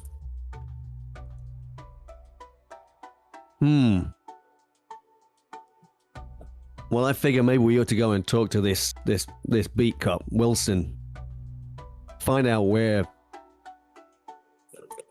the body was found in the park, and maybe there's somebody around there. Maybe somebody saw something. Good thinking. Just asking because of one of my flaws. Do I know Wilson? I was going to ask if Simmons might as well, actually, because it wasn't he former police officer. I was a former detective, as a matter of fact. Yes, former detective. Yeah, Wilson's a beat cop, so it's unlikely that Simmons would know him. Okay. As a former detective, I consider that a good thing. Right. Mueller Like you said that you flop in the waterfront district, right? So like a random beat cop is probably not necessarily going to. I was just like, I know you're known to the police, Yeah. but like you're not like FBI's most wanted, right? Like, yeah. No, I'm disappointed. Would you like to be known by Wilson? We can certainly go that route. I mean, it's your flaw. I was just thinking whether or not it's like if they're going to be right. The idea is he was caught, but he was caught in a speakeasy towards the end of Prohibition. So it's Who like was? Eugene? Yeah, Eugene was. Oh, okay. Yeah. But it's In like, like a raid? I was wondering whether or not beat cops would be pulled in to take part of the raid, and whether or not Oh, Wilson would be absolutely. one of In a them. raid for sure. Yeah. And it's a case of like, would Wilson remember him? I mean, he's had a good thing. I guess we'll see if you run into Wilson. I might not run into Wilson. Okay. So what are you guys doing? Where are you going? I think we want to head What are to we the doing? precinct, Bridgetown precinct. I think perhaps precinct see if we first? can- see if we can get a hold of Officer Wilson, I suppose. All right. Well, As you take a walk to the precinct, yes, I have a little photo for each area you might go. nice. You walk into the precinct and, like a hospital this late at night, there might be less people, but the police precinct is always open. Just in case, because Eugene doesn't really like police precincts, he's going to kind of like Sure. fold his collar up a little, pull his hat down over his eyes, and try and look as inconspicuous as possible. Okay. So, point of interest here. So, with Eugene's current job, would you say that your current job is on the up and up, or that it's not? I wouldn't say it's on the up and up. Okay, fair enough. All right. So, you arrive at the police precinct. The doors are open. You enter, and it is kind of just, an empty lobby with a desk. There is a desk sergeant there who looks like this, and the name tag that he's wearing to promote better interaction with the public is Desk Sergeant Trask. Trash. And so he's sitting at the kind of counter / window area and He looks up kinda as you mean. all enter. He looks ex-Navy to me for some reason. Like, Okay. there's a point. When in the 40s is this set? Or is the year not important? We'll say it's not really important. We'll say early 40s. Okay. Okay. Wait, does that mean America is at war? Sure, worry yes. But it's not important. Okay. What's important is the city. For all you know, you could be in Dark City, right? It could be that. Ooh. Hello. I figure Denny's probably been in this precinct quite a few times. Is probably quite familiar with the drunk tank, maybe. Sure. If that's the case, then Trask sees you walk in. He's like, "That's the first time I've seen you walk in unescorted." Well, it's been a slow day. Hey, I was wondering if you might be able to help us. We heard a friend of ours was attacked in the park earlier this evening. You probably Oh know yeah, him. saw the report. We heard it was Officer Wilson. That found. Yep. Eugene nods. Yeah. Do we? He actually shuffles some paper. He's like, Yeah, right here, Wilson. We were hoping that maybe we could find out whereabouts in the park the body was found. The body? That's not right. Our friend was found. Mate, I was wondering about that. He's not dead yet. Jesus, that took a dark turn. So yeah, It's he film runs noir. his finger down the. He's not dead yet. He runs his finger down the sheet of paper and like licks his thumb and turns the page and kind of runs it down. It's like looks like near the fountain under the peach tree. I mean, I imagine we're all fairly familiar with the fountain if we're from Bridgetown. Sure, I guess. yeah.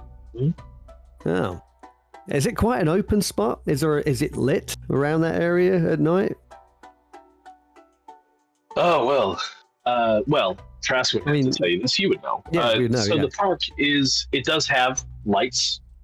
Electric lighting is pretty common through most of the city at this point. But being in Bridgetown, the lights aren't always working great. Or they might just be smashed out. Sometimes people like to engage in dealings in the park that are better dealt with in the dark. So yeah.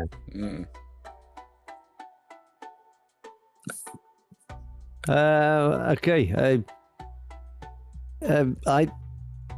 While I've done this, I've been offering him a cigarette and whatever. See whether he takes it. Thanks for the tip. He takes it, but he'll kind of rip off. Oh, well, are you handing him a filtered cigarette or not? It's the 40s now. Did they have filters back then? Oh. I don't know if they did actually. You have to remember. He'll take it from me and he'll kind of give it a sniff and stick it behind his ear under his cap. A layer of tar is good for what ails you. Yeah. Hey, Sarge, Trask, just one question. Anything seem odd or different about this beating from the report that you read? I don't know. What do you mean odd? I mean, the man was beaten. It happens all the time. Exactly. Was that all that was written in the report? He'll look over it again. He says, Wilson mentions seeing the assailant fleeing the scene. And that's about it. What's the description of the assailant? Not given. None given. This Wilson, he just assailant fleeing scene. Yeah. Is he one of the sharper ones in your estimation? Well, he does the job. I don't know what else you want to know.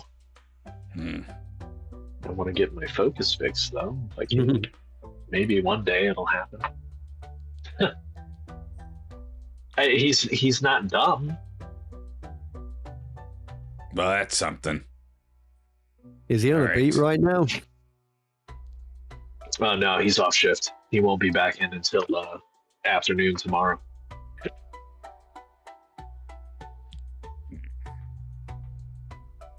Do you not get enough of a bead on the guy that he'd be able to identify him from a lineup?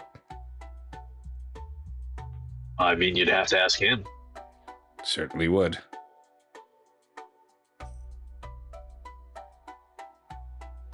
All right, Do you want me to? Sorry. Do you want me to set up an appointment with him tomorrow? I can put in a note that he's got some people with some questions for him. Yeah. He obviously knows you're a detective in Bridgetown, so a PI. Much appreciated. What do you say, 9 o'clock? But tomorrow afternoon? No, afternoon. He's not due on shift until probably 3-4 o'clock.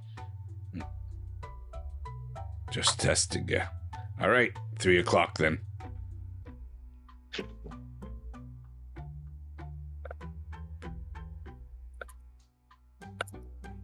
Right, I guess we're gonna go to the park. Okay. Push you on the swings. As we leave the building, Eugene takes a few notes of the conversation that's just been said. Okay. So Trask doesn't seem, obviously he recognized Denny, but like he didn't seem to recognize Eugene.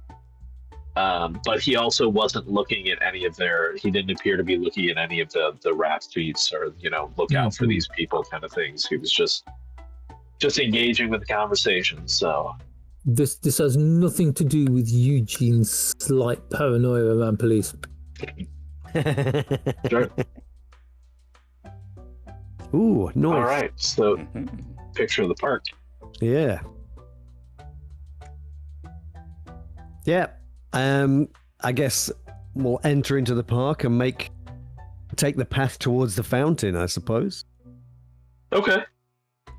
So while you're heading towards the fountain, I'm going to need checks from all of you. Ooh. Just to be aware if you're looking around at things.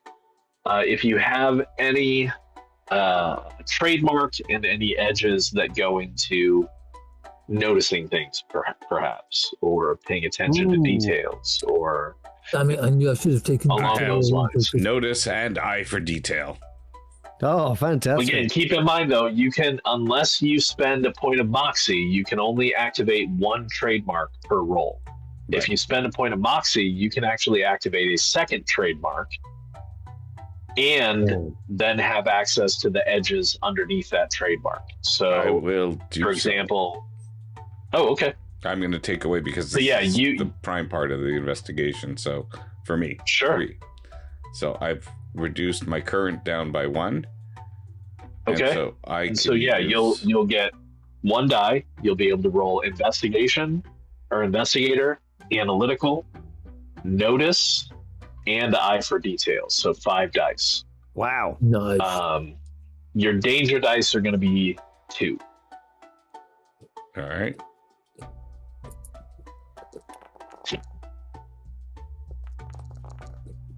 Oh, 5. Partial. Not bad. Yeah. So 5 is a partial. Does anybody else? We all get to roll anyways. Maybe somebody will get. Yeah, everybody gets to roll. Yeah, it would be. See, defender doesn't really come into it, but I have spot danger under that. But that's not really appropriate. I don't think I've got anything that's going to. Well, is it not? Are you not defending your friend? Are you not investigating something? I mean, potentially, but it depends whether the thing that we're noticing is dangerous. That's a fair point. Yeah. But you have to be able to use something. So since spot danger is under defender, I will let you use defender and spot danger. Oh, cool. Okay. So that will be, is that 3 dice I'm using then? 3 dice, yep. And again, 2 danger dice. Okay. Let's see. Oh dear. Ah! Oh god. Oh gosh. It's a botch. It's a proper. So it's a proper botch. So don't step in that. That's from a dog. Slip, fall. We'll get to what happens with Mark in a second. Because I love that. Flea, do you have anything you want to attempt for this role? I don't think I've got anything. I kind of went as a talker more than a doer. So right. I don't know if I've got any applicable skills. You can always roll 1 die. I think. Do you know? I think that's the best I can do. You have way too many edges selected, man. you should only have. You only choose 5 edges. No, 6 if he chose 6 if you spell. Well, he took the extra 1. Yeah, so you should have 6. 1, 2, 3, 4. Watch your moxie set to 2. Your moxie should be at 3. I used the moxie. Yeah, he used a point. He used a point earlier, didn't he? Oh, so yeah. To boost, so to boost. not your maximum. Wow, it's a 5. 1, 2, 1, 2. But yeah, you should only have 5 edges selected. I took the extra one. Yeah, took the extra edge, didn't he? 6. Sorry, 6. Yeah. 6. Yeah. I see. Because I took everyman, I ticked the ones that matched the ones I'd already got. Oh, I see. Right. So empathy, I had dice, blend into a cloud, links with blend in. Yeah, that's not how it works though. Because if you activate everyman for something, you can only use everyman edges. If you activate criminal for something, you can only use criminal edges. Oh, right? I see. So get rid of those two. So you have everyman. If everyman is applicable, you can get a die for that. You just don't have any edges under everyman right now. Oh, I see. Right, that's where my misunderstanding was. Okay. Yeah, no problem. Okay. So that's the two ones I had extra. For noticing things, though, I don't see any edges that would make sense. Criminal, no. I mean, criminals have to keep an eye out, right? I'll let you roll criminal. So I'll let you roll 2 dice in 2 danger. I mean, he is looking at a criminal scene, like the scene of the crime. Yeah. 2 action, 2 danger. What could possibly go wrong? 2 and 2.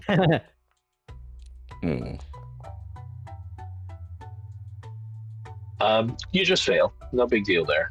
Could have been worse. Yeah, it could have been. Could have been worse. It could have been worse. Okay, so a couple of things are going to happen then as we move forward with this. You make your way towards the fountain, and it's a nice fountain. It's like a memorial piece that was put into place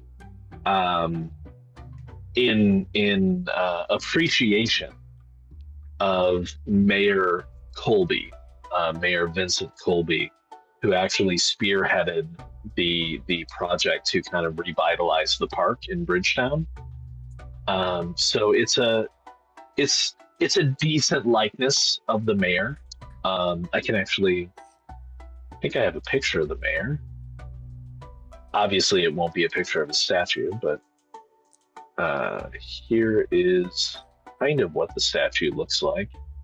And he is holding a basin with some of the water comes down into the basin and out around the edges. Here is Mayor Colby. He's an older gentleman. Is he still living? There for? Yes, absolutely. Yeah. Yes. Yeah, this particular statue was only put up a couple of years ago, and he's, won the last 2 elections. I think mayors can continually win. Like they're just not, I don't think there's a limit on how much they can hold office. Gotcha. I could be wrong about that, but it doesn't matter right now. He's mayor. Not in the 40s anyways, I'm sure. So yeah, as you make your way to the fountain, you also can see like a peach tree off to the side. It's off the path a little bit, but there are some benches around. And as you approach the peach tree, there's a couple of things that happen very close to each other. First of all, Jake, you see... I think go ahead. We're actually going to hold off and take our first break on that cliffhanger. Okay. So if that's okay, everybody kind of hang on and we'll see what happens in the park. Something good, something bad, and something completely neutral based on all our dice rolls. So...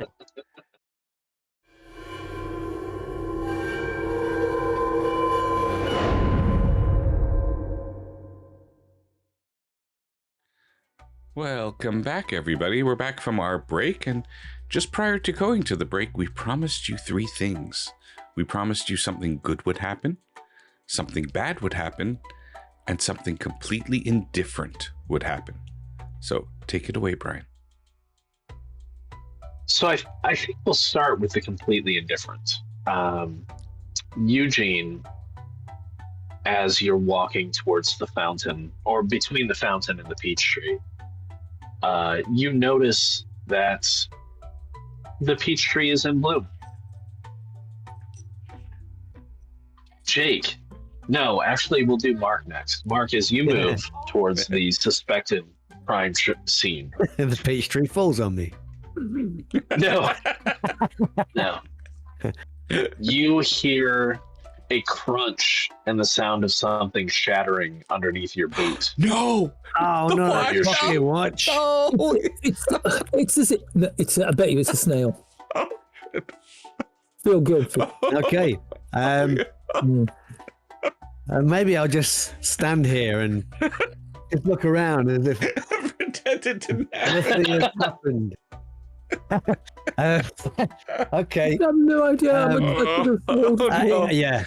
So I guess it's a kind of I close my eyes, look to this and point my face to the sky, and then slowly open my eyes and look down at my feet. And yes, there is a mangled pocket watch at your feet. Guess this is the place.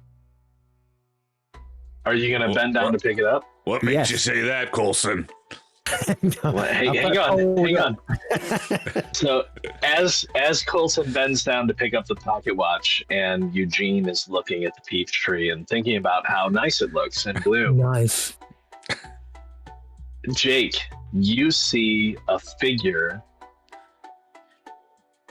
in the distance that is clearly watching the three of you. Unfortunately, he also sees that you see him. You think you see the spark of like shine on glasses, not like binoculars, but glasses in the light as he turns and runs. I'm running after him. I'm gonna huff it. Okay. Without saying a word, actually, because it's like it's happening so quick. Yeah. Let's Sure. and run. All right. So chase scene. Ooh. Oh, yeah, there's chasing. There is. Oh, man, those peach flowers look really. Hey, where's he going? Hey. Okay. So let's see. Yep. Yeah. Excellent. All right. So we're gonna start you at far distance, which is a short run away. So he's got a bit of a lead on you. What are you going to use to chase after this figure? Bullets. Legs. I'm gonna use bullets. I love that one. Hang on. You know, if we've come straight here from the hospital, I'm still wheeling my bicycle. The closest thing that I have, and there's nothing really close about it at all, would be eye for detail. I'm going to, with my knowledge of the city, of the area. No, okay. No, well, hey, I- continue. Let's hear it. Let's so- hear it. Kind of try to see which direction he's heading and see if there's a faster way for me to get that than just kind of like line of sight, like knowing where he's going. So Head him off know, at the pass. Yeah. Yeah. So I'm not going to give you eye for detail for that, Yeah. but I will let you use analytical. okay. Otherwise, So I you're only going to have have 2 dice. Okay. Again, one option is you can spend a point of moxie to activate another trademark. You know, I'm sure you've run people down as a lawman before. Yeah, I would use lawman. If you want to do that, you don't will. have to. No. Just I Throwing think that it's out there. I think it's Okay. a good idea for this, based on where we are, at least until I can get to a closer part. So I'm using 1 moxie. Okay. I'm going to use there's analytical no- eye for detail and then lawman. No. I'm not giving you eye for detail. I'm just giving Oh, you sorry. analytical. Sorry, analytical And then lawman. Lawman. Thank you. So you have 3. Yeah. Unfortunately, you're also rolling against 3. 3. So let's see how well you do. Oh, Decent first roll. perfect. Ooh. Look at that. Wow. So Shoot. you are able to close the distance as you are running. However, they were already a good distance away from you. So as you close the distance, we're going to have you roll again to be able to get into a position where you're close. You're essentially at near range now. Now you need to try to get a hold of them. So you're only a few paces away. You could potentially try to tackle them if you wanted to go that route, or you could try to get in front of them. How do you want to do this? I'm going to use lawman. Are you trying to stop the person? Yes, I'm going to try to tackle him. And even at the expense of hurting myself, I'm obviously not worried about my clothing that much. I don't take very good care of them in the first place. Sure. And so, yes, so I will go for a... So lawman grapple will be 3. Okay. And I'm not using any moxie on this. Sure. So you're going to be rolling against 3 again. Okay. Wow.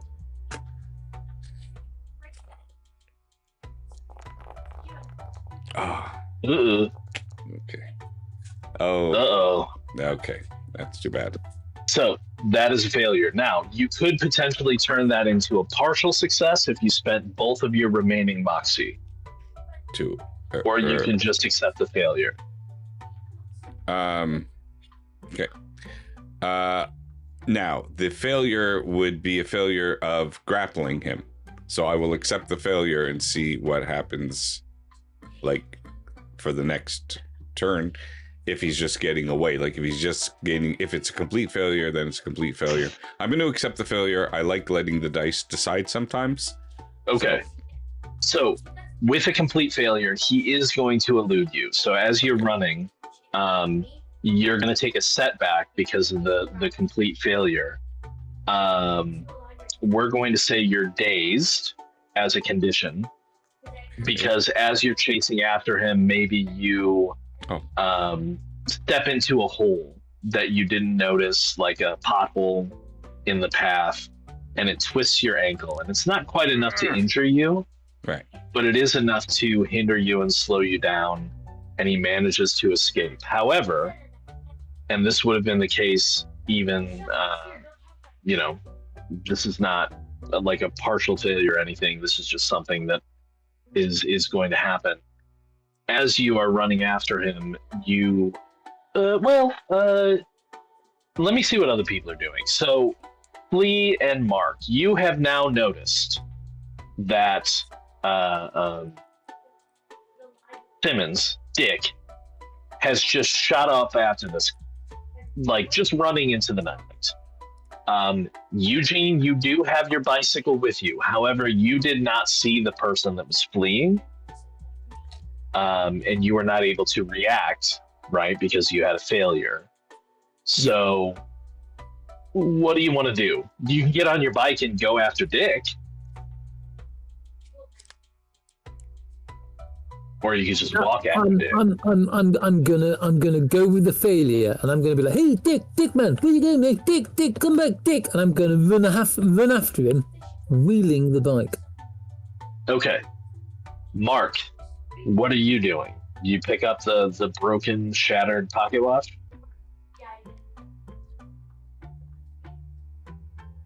You're on mute, Mark. Oh, yeah, I'm gonna scoop up the pocket watch. Uh-huh. And slide that into my pocket. Light up a cigarette and then start walking casually in the direction that Simmons was running. Okay. So after a minute or so, you're able to catch up. You can see that Simmons, I don't know, how are you reacting to your badly sprained ankle? God damn it. Like I'm out of breath. I've been... Yeah. Okay. Can I get... Okay, well, as you're approaching calmly, can I get some kind of notice or awareness or paying attention to things roll from Eugene and Denny? Oh boy, we know. I know that's more Dick's purview, but I should have smoked again, cigarettes we've today. said in the past. Excited the blood a bit more. We've said in the past that, right, criminals kind of have to keep an eye out for things. So I'll let you roll criminal for Eugene. Is this going to be another 2-3 roll? Ooh. I'll probably have to go with. I mean, if it's criminal path, Button Man maybe might be the trademark I might be using here. Then I figure Button Man and Steely-eyed Stare. Steely-eyed Stare. Yeah, that's an intro. The Steely-eyed Stare, is that not more of a giving people a look that's going to put the fear of God into them, or not fair? It can be, but I think it also represents just a calm, taking in of everything around you, right? Okay. Yeah. Okay. I mean, so looks like 2 dice for Flea and 3 for Mark. The difficulty in this case is only 1, so 1 danger die. Cool.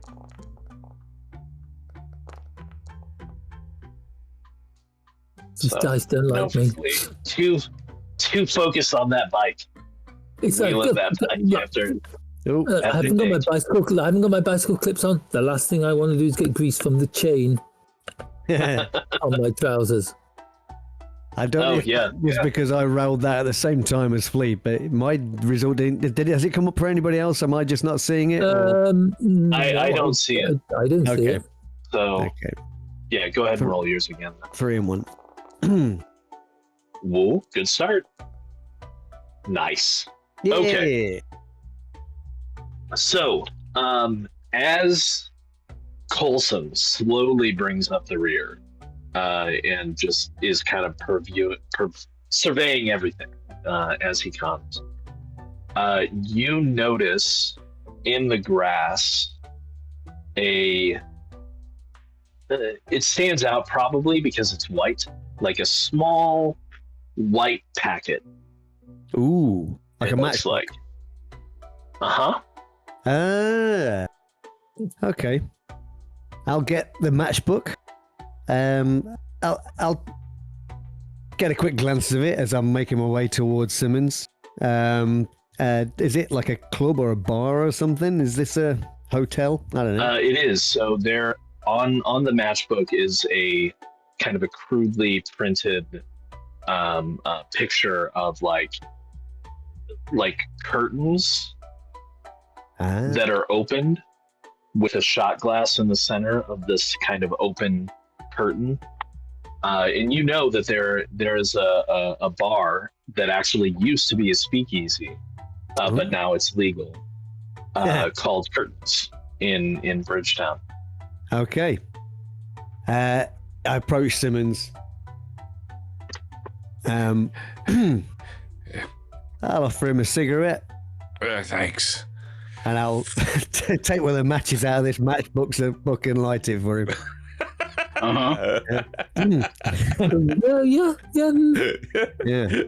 Yeah. Who's those the things dick will now? kill you.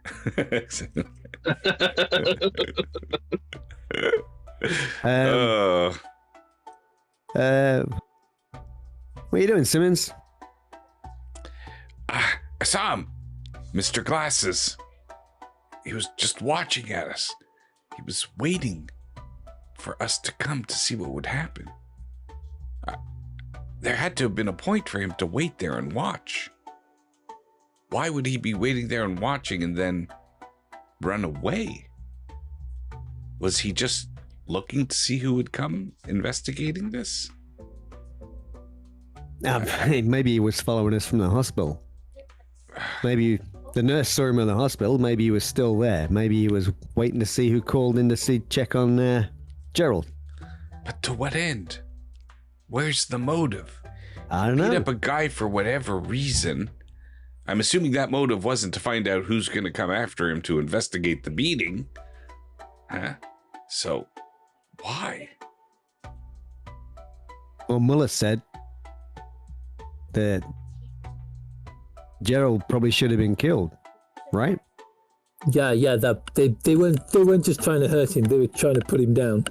And there was somebody else in the area that saw it and it scared them off from finishing their task. Yeah, maybe Wilson. Yeah, maybe we need to make sure he's got some protection at the hospital too. I mean, anybody could just go in there and smother him with a pillow. Hey, did your friend drop this? And I'm holding up the matchbook. Possible. Did you find the area where the assault took place? Did you see blood on the ground? Were there any signs? I'm gonna draw out the chain out of my pocket with what's left of the watch. God damn it. You know what this means? This means he was probably beaten like down onto his chest.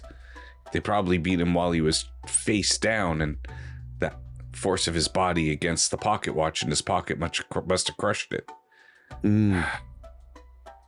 Well, yes, that's exactly what happened. Eye for detail. Not much we can do about it now. Any engravings on it? Just for curiosity's have sake. a look at the fragments that I've gathered up. Was there anything? Okay, so I mean, even though you stepped on it, Yeah. and shattered the glass housing, and you may have missed a couple of bits that kind of just spilled out of it as you stepped on this thing, but you have like the shell, The casing, and the casing, and on the inside of the part that would open up, there is an engraving there that if you find a bit of light, maybe there is kind of a flickering lamppost nearby. To the rescue. From your loving brother. Oh, Love Mum. no. It actually just says, "To my sons." Son. There must be a second pocket watch. I doubt a parent is making his children share one. They must be matching. He's not as wealthy as we thought he was. Son, you can have it between the hours of midnight. But how will I know if I don't have it? It's Guile. It's fine. Yeah. So I guess there's this matchbook just over there. I guess could have been dropped by your this guy with the glasses that you were talking about. I mean, you were walking a pretty straight line to where Dick Yeah. ended up with the sprained ankle, so it stands to reason, unless it was just laying there from before. It was not next to, it wasn't under the peach tree. No. And to answer other questions, the peach tree is off of the path, so like unless you have some enhanced like today's forensic tools, there's not really any sign of. Yeah. It's not like there's huge pools of blood or anything on the ground, on the grass. It's just, that's where he was picked up. I'm wondering if we do head back to the place, you think we'll be able to tell how many assailants there were in total? You're the detective. Well, that's what I'm thinking of doing. If we're talking and heading back, I'm gonna show me where you found the pocket watch. Yeah, I mean, you've got some stuff you could possibly leverage for that if you head back to the peach tree. I'll let you make a roll for it. Okay. So it'll be analytical. I think. What do you want to use? Detail. Okay, so that's only 3, and because it is like not it's like on the grass and it's been several hours, I'm gonna say it's 3 danger dice. So okay, I see now. 3 and 3. Let's see how you do. Because I could have put notice in analytical instead of investigator is and then I could. Okay, I'm beginning to learn. That's pretty cool. All right, let's see. can do that. Oh yeah, that works. 3 and sorry, how many against? 3 and 3. 3 and 3. 3. Yep. Middle of the 5. road. Oh, nice. That's 2 okay. 6s Yeah. don't take away, so yeah. Partial success. So Crunch. as you look around, Watch. Does he break his toe as he kicks I've had the helmet second on the floor? watch.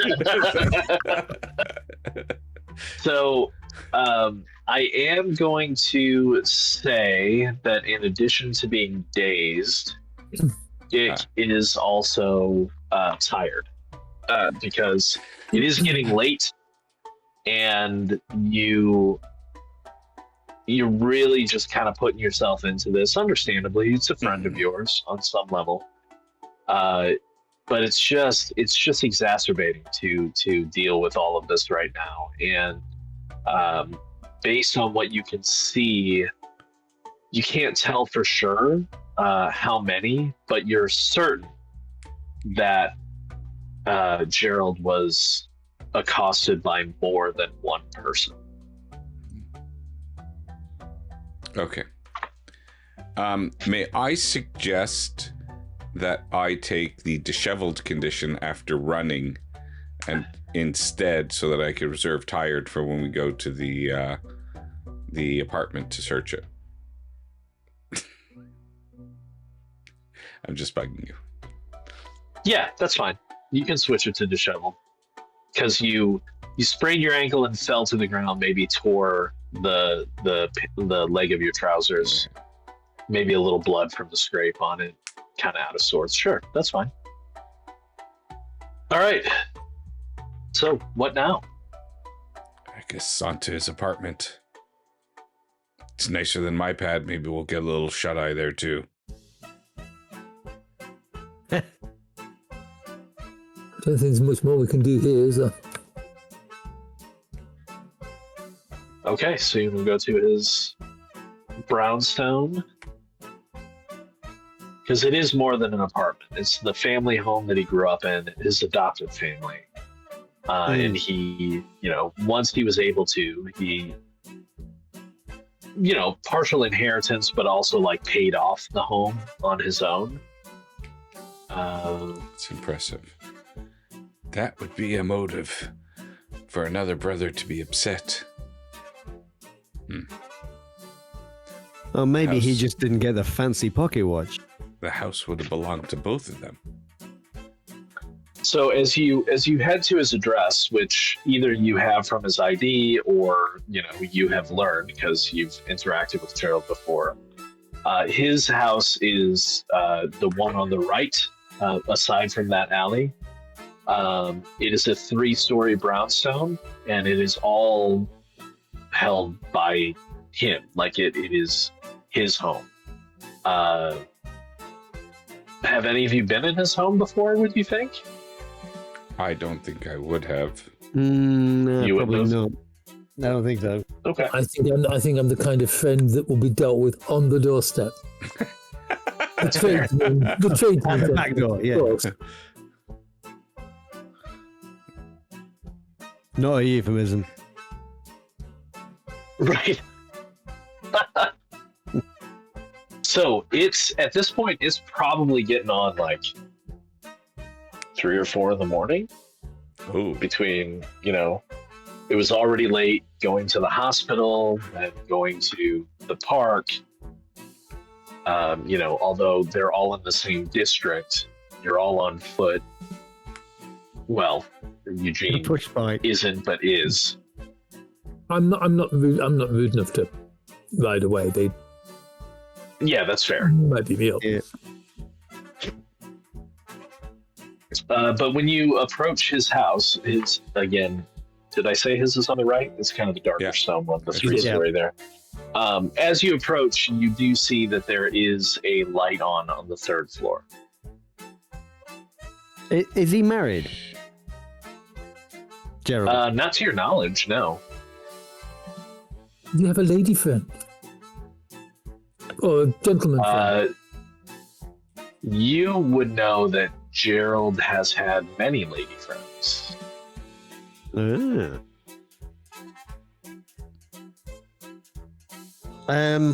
I mean, whoever it is isn't going to want somebody knocking on the door Right. at 3 Well, we a.m., have the right? keys. So I guess we're just breaking in.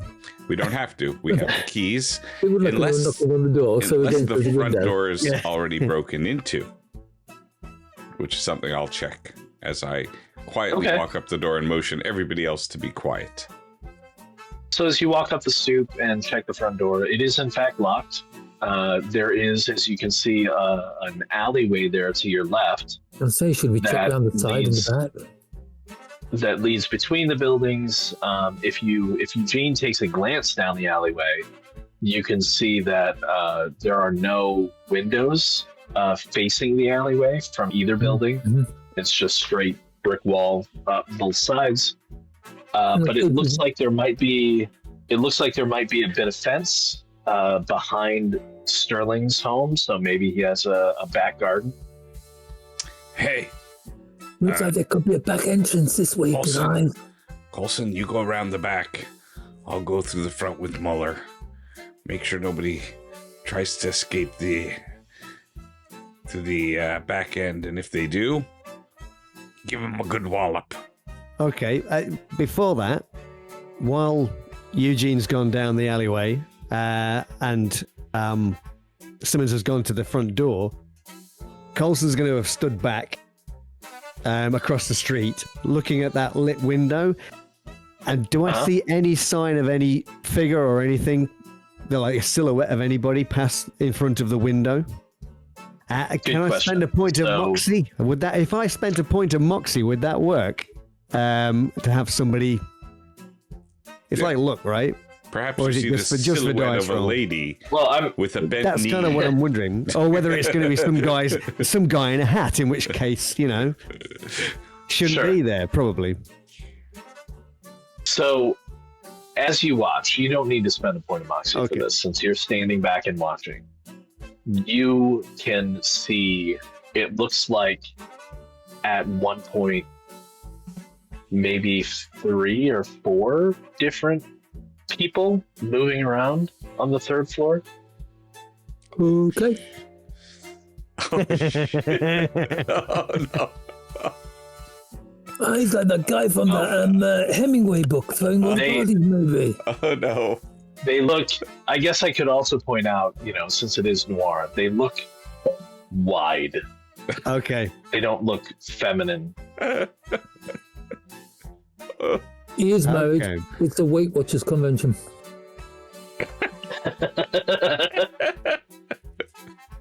Okay. So Weight Watchers Anonymous? I mean, sure. Hosting as it. Eugene Why else would they be appears from moving back around the alley, and I'm walking across the road, looking up into this window, and I think there's a bit of a house party going on there. I don't hear any music. Nah. It's a good point. You don't hear any music. You do, though, as you're having this discussion, hear the sound of glass shattering from inside, not like Ooh. a window.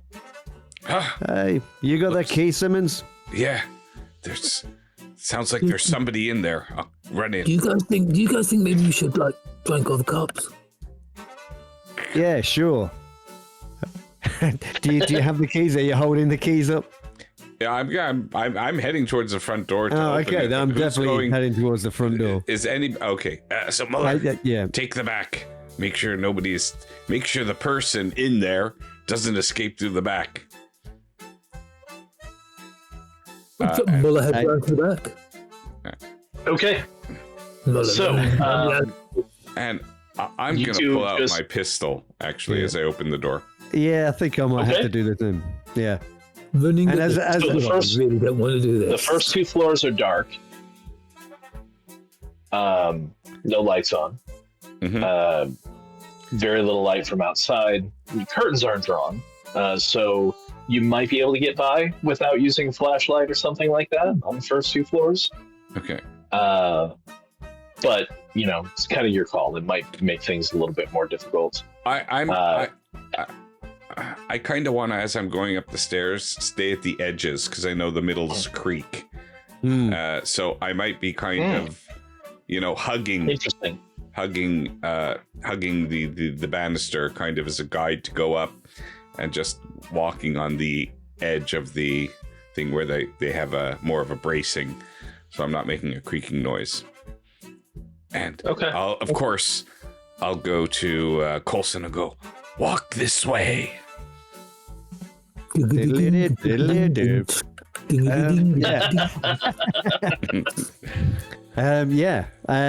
so I'll probably take the opposite side.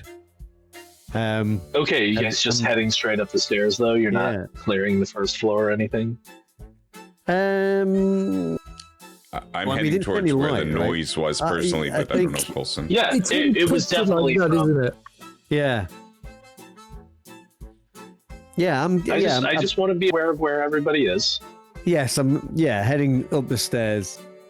Okay. Yeah. So as the two of you start climbing the stairs, Eugene comes around the back. As I said, there is a fence there.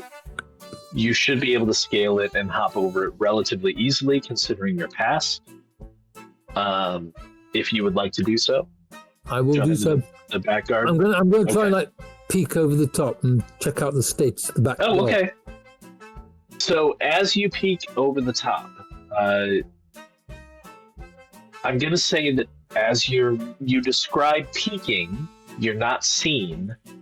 There is a wide individual, let's say, standing on the back porch. Next to a door that clearly looks kicked open. Being an incredibly narrow individual, this bothers me somewhat.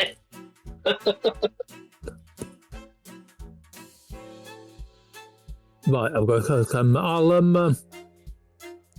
I'll move back towards the edge of the house, and then I'll come walking down, fumbling in my pocket, staggering slightly, pretending to be drunk. I'll see like the wide boy standing there, and I'll be like, hey, man, have you got a cigarette?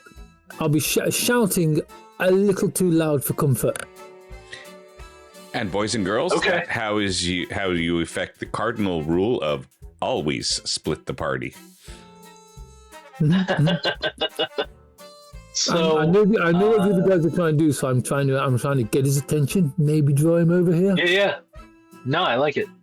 So are you using what's your goal? What trademarks are you using? What are you trying to do?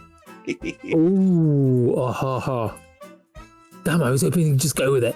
I'm going to try and like pull the guy away from the door over to this side on the pretext of like I want a cigarette lighting, and then I'm going to regale him with what a lousy day I've had, and hopefully he'll be the kind of chap whose mother told him it's very rude to walk away from someone when they're talking.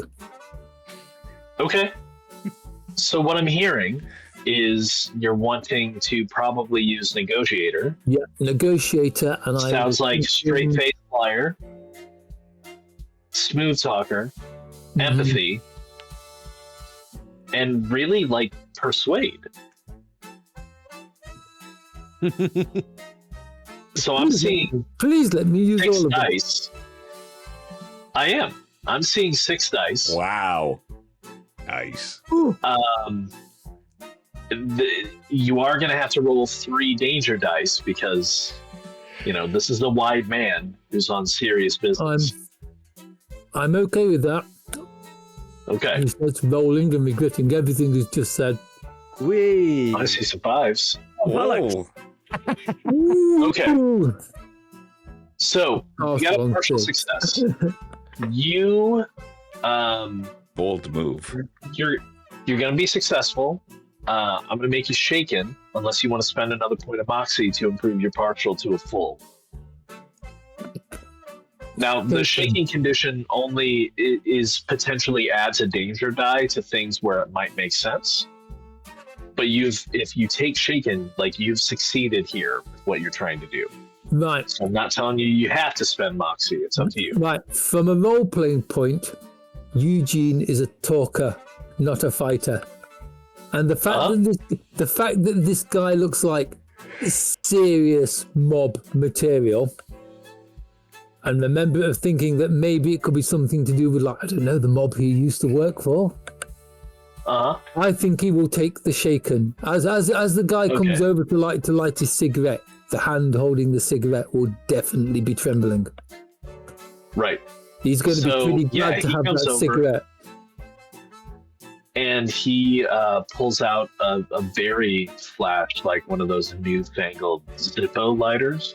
Damn. And whips it open and lights your smoke for you. And as you regale him and kind of engage him in conversation, you get the sense that maybe he was a little bored standing on the back porch. And he takes a moment. He's like, you got one of those for me? Look, hey, sure, Mac, sure. So I'll take the slightly crumpled packet of Camel out of my pocket, and I'll shake it, and so that maybe a couple come out the hole that I've ripped in the corner. Oh, and he'll not hesitate to take both of them. So he puts one up behind his ear and puts one to his mouth and lights that one. And is willing to just stand there very pleasantly and listen to you go on. You wouldn't believe the kind of day I've had. My boss has been like clawing at my back all day long. You wouldn't believe it. I'm just going to try and spin a tail and try and keep him here as long as I can. Okay. So back inside, you guys have reached the second floor, or sorry, the first floor, as some of our listeners would know that to be. I love it that Simpsons and Coulson are like going in investigating this dark house and stuff like that, and Muller's just having a cigarette outside, chatting with one of our adversaries. I love the visuals of that. If it needs to, I'll even share the quarter bottle of scotch I've got in my pocket there. He is distracting a wide boy, so that might be beneficial for you. 100%. I just love it. Okay, so you have reached the second floor. You are going to have to. It's one of those things where it's like stairs go up one way, then you kind of have to go around the corner and come around and go up to the next flight. Is that your goal or? Yeah. Like once you come around the corner, so it's not an open stairwell. There's a wall, but once you come around the corner, you can see the light from up above, and at this point, you can hear people talking. Seems like they're looking for something, right? And you hear things being shuffled through, things being pushed aside. Yeah, I'm going up the stairs. Yeah, but continuing but still quietly. Okay. I think at this point, I'm going to holster my pistol and take out my sap instead. Oh, okay. All right. Because it sounds to me like there may be several in different places, and so I might have to take one out without alerting other people. Maybe. Sure. Yeah. Okay, so I'm not going to make you roll for that. So I'm not going to be mean. You find a creaky floorboard. Now, as you both kind of stealthily go up the stairs, who's going first? I mean, I wouldn't mind, but it's up to you, Jake. Nope. Make a call. Yeah. Coulson is going up ahead. Okay. And Coulson still has his 38 out? I think he's probably got it in his hand, and he's got both his hands in his jacket pocket, maybe. As he's going up the stairs, yeah. Now, be aware, pistol whip is just as good as a sap in some cases, so, Yeah, but who's going to do that? You don't have to use a gun to shoot somebody. Well, I'm just saying. Yeah. I mean, I know Coulson's background, so. Okay, so as Coulson kind of reaches the point where you can see what's up there, again, there is a full wall there. It's not an open stairwell. It's kind of an older plan where everything was enclosed. There's no, well, on the third level, I would say there would be a door. The door is open, right? This would normally be I mean, it's not quite an attic because it's one of those brownstones with like the square top that you see in a lot of cities. Yeah. It's not like Yeah. a peaked roof or anything like that. Okay. It's a proper third floor, or second floor, I guess I should say. But as you get to the point where you can see, you do see kind of a hallway and a single man who is just kind of leaned up against the wall, puffing on a cigarette, watching apparently down either through an open door to his left, you think, or maybe down the hallway. Oh, he's got his back And to you it? hear him Or- grumble like, "Come on, boys, like find it so we can get out of here." I'm sorry, was there a question? So does he kind of have his back to us? He's not facing the direction that Oh we're... yeah, his back is to you. He's not facing okay. the stairwell. Okay.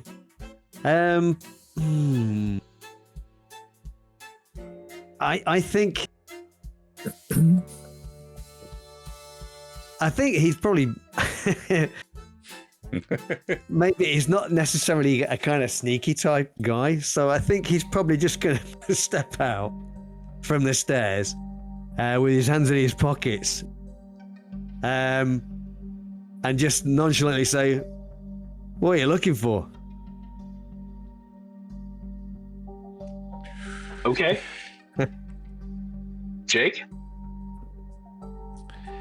I'm wondering, is there a door that I could go into, or like, is there another? I'm wondering if there's another way around, kind of like it's just the hallway.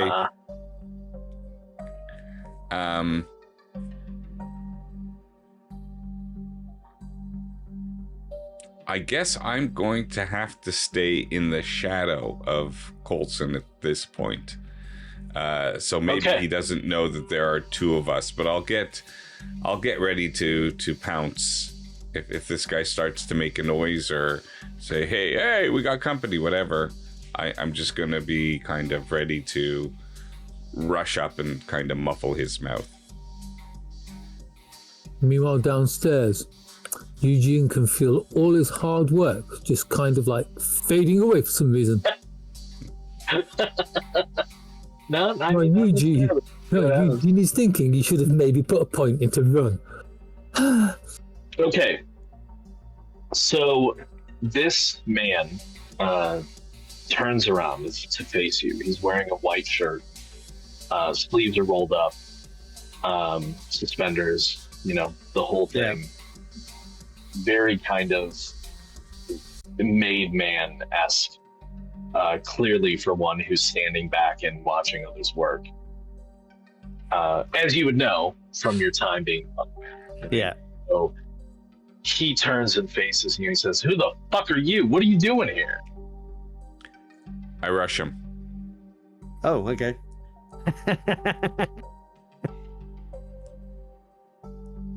All right, so that was the trigger condition. It's 6 o'clock. I think we'll call it there for today. Oh!